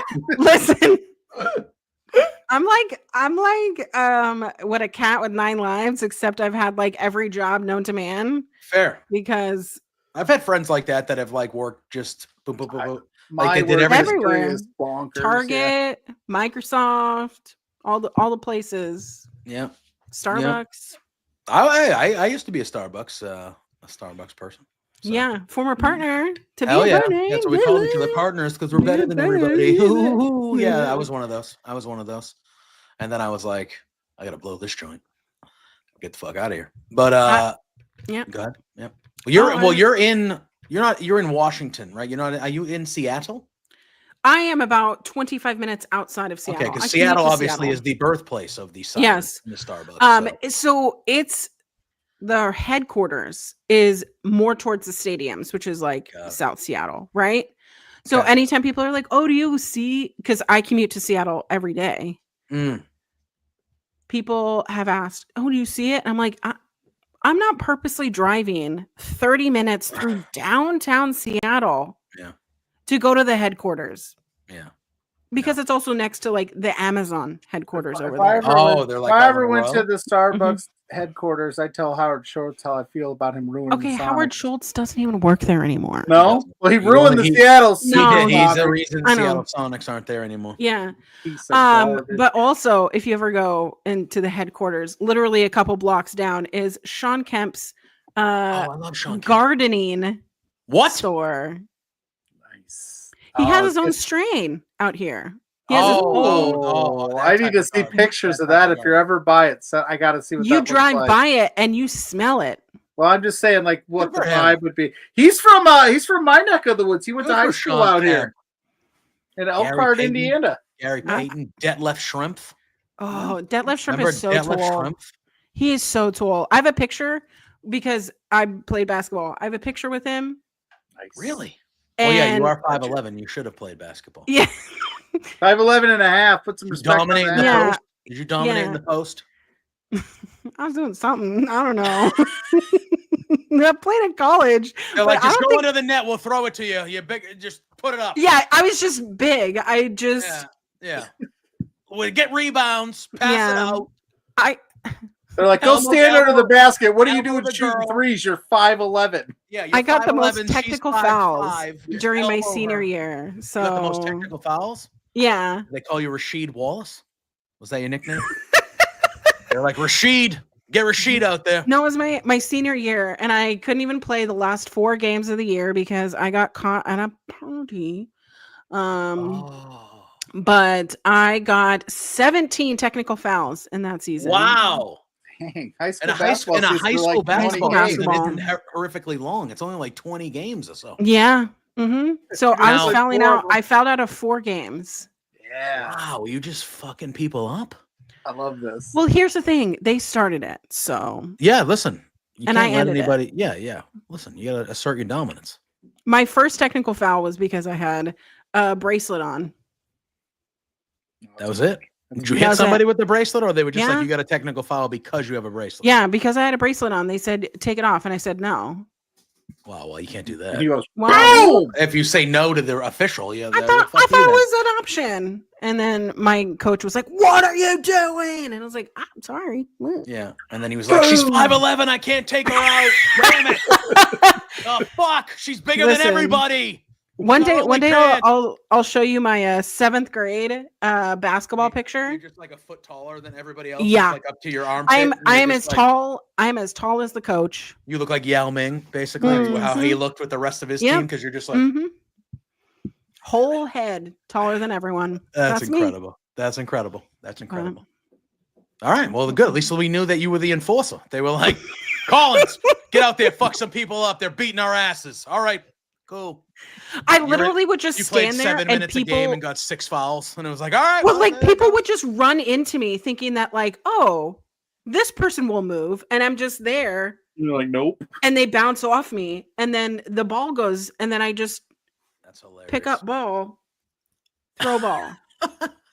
That's hilarious. Oh, that's good to know. Yeah. On that note, why don't you plug your stuff? Because you do a lot of great things every week. You have a lot of fun shows with friends of ours. Yes. So why don't you plug what you got coming up the rest of this week and just where people can find you and what you got going on in your neck of the world? Well, I stream Thursdays through Sundays because I'm still a corporate girly. Sorry. One day. But Thursdays through Sundays, I be streaming. So Thursdays are usually reserved for Ring of Honor post show with my other half, Kyle K. Sparks, except he's taking a small little break to do his family stuff. So it's been me solo talking about Ring of Honor. It's on our local establishment. The show is called Honor Ramble.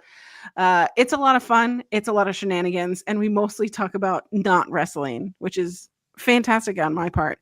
On Fridays, I'm still on Our Local Establishment with my friend and yours, Jose on the air. We're talking about RuPaul's Drag Race. If you like wrestling, you would love Drag Race because it is everything that wrestling is. Maybe with a little less violence. Maybe with a little less like heterosexualness. But if you like the cattiness, the drama, this week's episode, someone's going to call someone a Ronald McDonald bitch. Oh my God. Into it. Oh, that's cool. Yeah. I'm into it. Yeah. So that's over on Our Local Establishment. We are talking about the Mother Tucking Post Show, which is a fabulous name. Jose does all the work and I just show up and we have a great time. Saturdays, I usually cozy stream over on my own channel. We've been playing The Sims. Hell yeah. I have to remember to take out my mods this week because I got a quick little because one of my mods is a little bit more not safe after dark. So you got yelled at by Twitch. Did Twitch yell at you? Twitch yelled at me, so I'm in timeout for a little bit, but that's okay. I'll be back this Saturday. Sans Wicked Whims mod. And then Sundays I'm over at Fightful Overbooked talking about how wrestling made us cry. We're gonna do a post or a post show. We're gonna do a pre-show, a predictions, so to speak, if you want to see what Kylie has to say about Double or Nothing. That's over at Fightful Overbooked, which Fightful. So if you want to know where I am streaming, _queer auntie on all social media, it's pretty easy. I'm just your auntie and I'm queer and I'm here to stay. And I hope you had a good time because I did. Yeah. And I like you guys. It's always a good time. It's always a good time. Best time. Yeah, I would agree. PLUGGO, do the damn thing, brother. I don't have a lot this week. Saturday morning, 10 a.m. for Exposure with Blair Pacheco, and hopefully, I think Big Bag Boris is making his return. Oh, hell yeah! Talking about LPW 37 coming up next week. We're gonna get you ready for that. That'll be 10 a.m. Saturday morning. I'm PLUGGO. You search PLUGGO, you see my face everywhere on all social medias. Between Two Beards, every Thursday with JPJ. The show page there is B2 Beards on all social media platforms. You search that. You're not gonna miss out. We're working on some things. We're always working on some things. And then I do some writings over at LoveWrestling.ca, which I will write the LPW preview. And I might write something. I'm feeling righty. I feel like I need to write a little bit. So you'll see some stuff coming up soon. Hell yeah. I can follow me. JPJ Loves Gaming on all social media platforms. As Auntie Collins said, there is still time for $45 worth of super chats. So we can break some damn big news about a person you are going to want to know is that LPW 38. The goal was $50 worth of super chats. We got 5. We have 5. We need better than 0. Better than 0. But yes, JPJ Loves Gaming on all social media platforms. You can find me, obviously, here Thursday nights at 8 p.m., the flagship show here at Love Wrestling with my main squeeze PLUGGO on the other side between two beards. You can usually find me Thursday mornings at 9 a.m. with Drew Nicholas for Firmly Inc. Shout out to Drew going solo today to kind of, fill in for me not being able to be there. Monday nights over on bodyslam.net. You can find me and Corey Hayes doing the Raw Dogs post show after Monday Night Raw. Wednesday nights on bodyslam.net. You heard Auntie Collins mention our pal Jose on the air, Jose Gonzalez. I am with him over there for Dynamite Up. It is an AEW Dynamite post show that is every Wednesday right after Dynamite. You saw our pal Josh Robinson in the chat earlier on when the show started with the Hive. We got some stuff happening there that is launching in a few weeks. We're going to have a couple shows a week over there. And I know PLUGGO is usually the writer because he writes a lot. I used to write back in my young days. I'm not saying I'm getting the itch, but I have an idea for an article every week. I'll probably be too lazy and not do it, but I have a great idea up there that if I ever am like, you know what, let's do it, I might start writing somewhere as well. But that's where you can find me. JPJ Loves Gaming anywhere. You'll get all this stuff. And we're still streaming on my own channel, a lot of MLB The Show and fun stuff like that. So always a pleasure. Auntie Collins, you are welcome anytime. Oh, we'll have you as often as you want.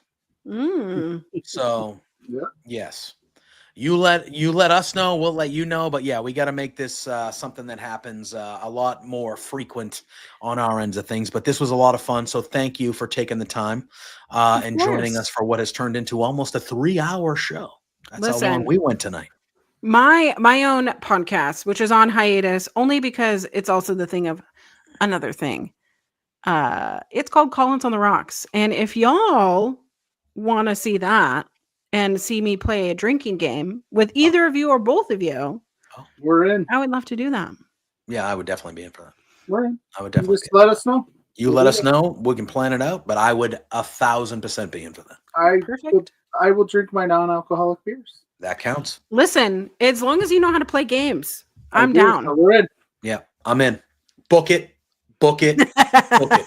I will tell you this right now before he clicks the say hi to Sue. If anybody drops $45 right this second, we will give it to Quizplex for the charity of. Wow. We'll pick one of the winners. We'll give it to them. We'll give it to Wheezy, Holden Albright, or Dan. As Dan, I don't know what's his name. He's from the Four Jobbers podcast. Ginger Heat. We'll give it to one of them if somebody drops it right now. But how much time are we giving them? I don't know. Yeah. 30 seconds. All right. I don't know. All right, we're going. I thought of it. I was like, what better way? We'll give chaos points, or we'll give the points, or we'll give the points to Zach to put on the wheel of doom, and he can spin the wheel of doom. We should have did that earlier. I don't know why I didn't think about it. Oh. And if you don't, give me disappointment for 1,000, Alex. Listen, I really thought that my fiver was gonna. We tried our best. You should have showed them feats. I should have did that earlier. We should have thought of that earlier. I just thought of it. That was a good time. Is returning next week. But regardless, tonight was a wonderful night. Thanks for joining everybody in the chat. We had a great chat tonight as well. Thank you all. You all know the drill. Say hi to Sue. Hi, Sue. And we will see you all next week. But until then, peace out. Hey there, PLUGGO and JPJ. It's Trent's mom, Sue, and I have a bone to pick with you. So, I understand that you guys are being real idiots and spending your entire monthly budget. You've got to be kidding me. This is not the way to be when you're trying to run a business. Your boss, Spencer, is really pissed off at you. I'm pissed off at you. You have some nerve. Get a grip. You have to control yourself. You can't just go out and spend all the money that you're making, you two beards guys. Oh no, this is coming out so stupid. Anyway, behave yourselves, or I'm gonna cut you off from watching AEW. You're no longer gonna get to know, be able to meet my son. What? Or me. I'm sorry, this is like, I don't know. Anyway, thanks so much for being fans. Watch yourselves, knock it off.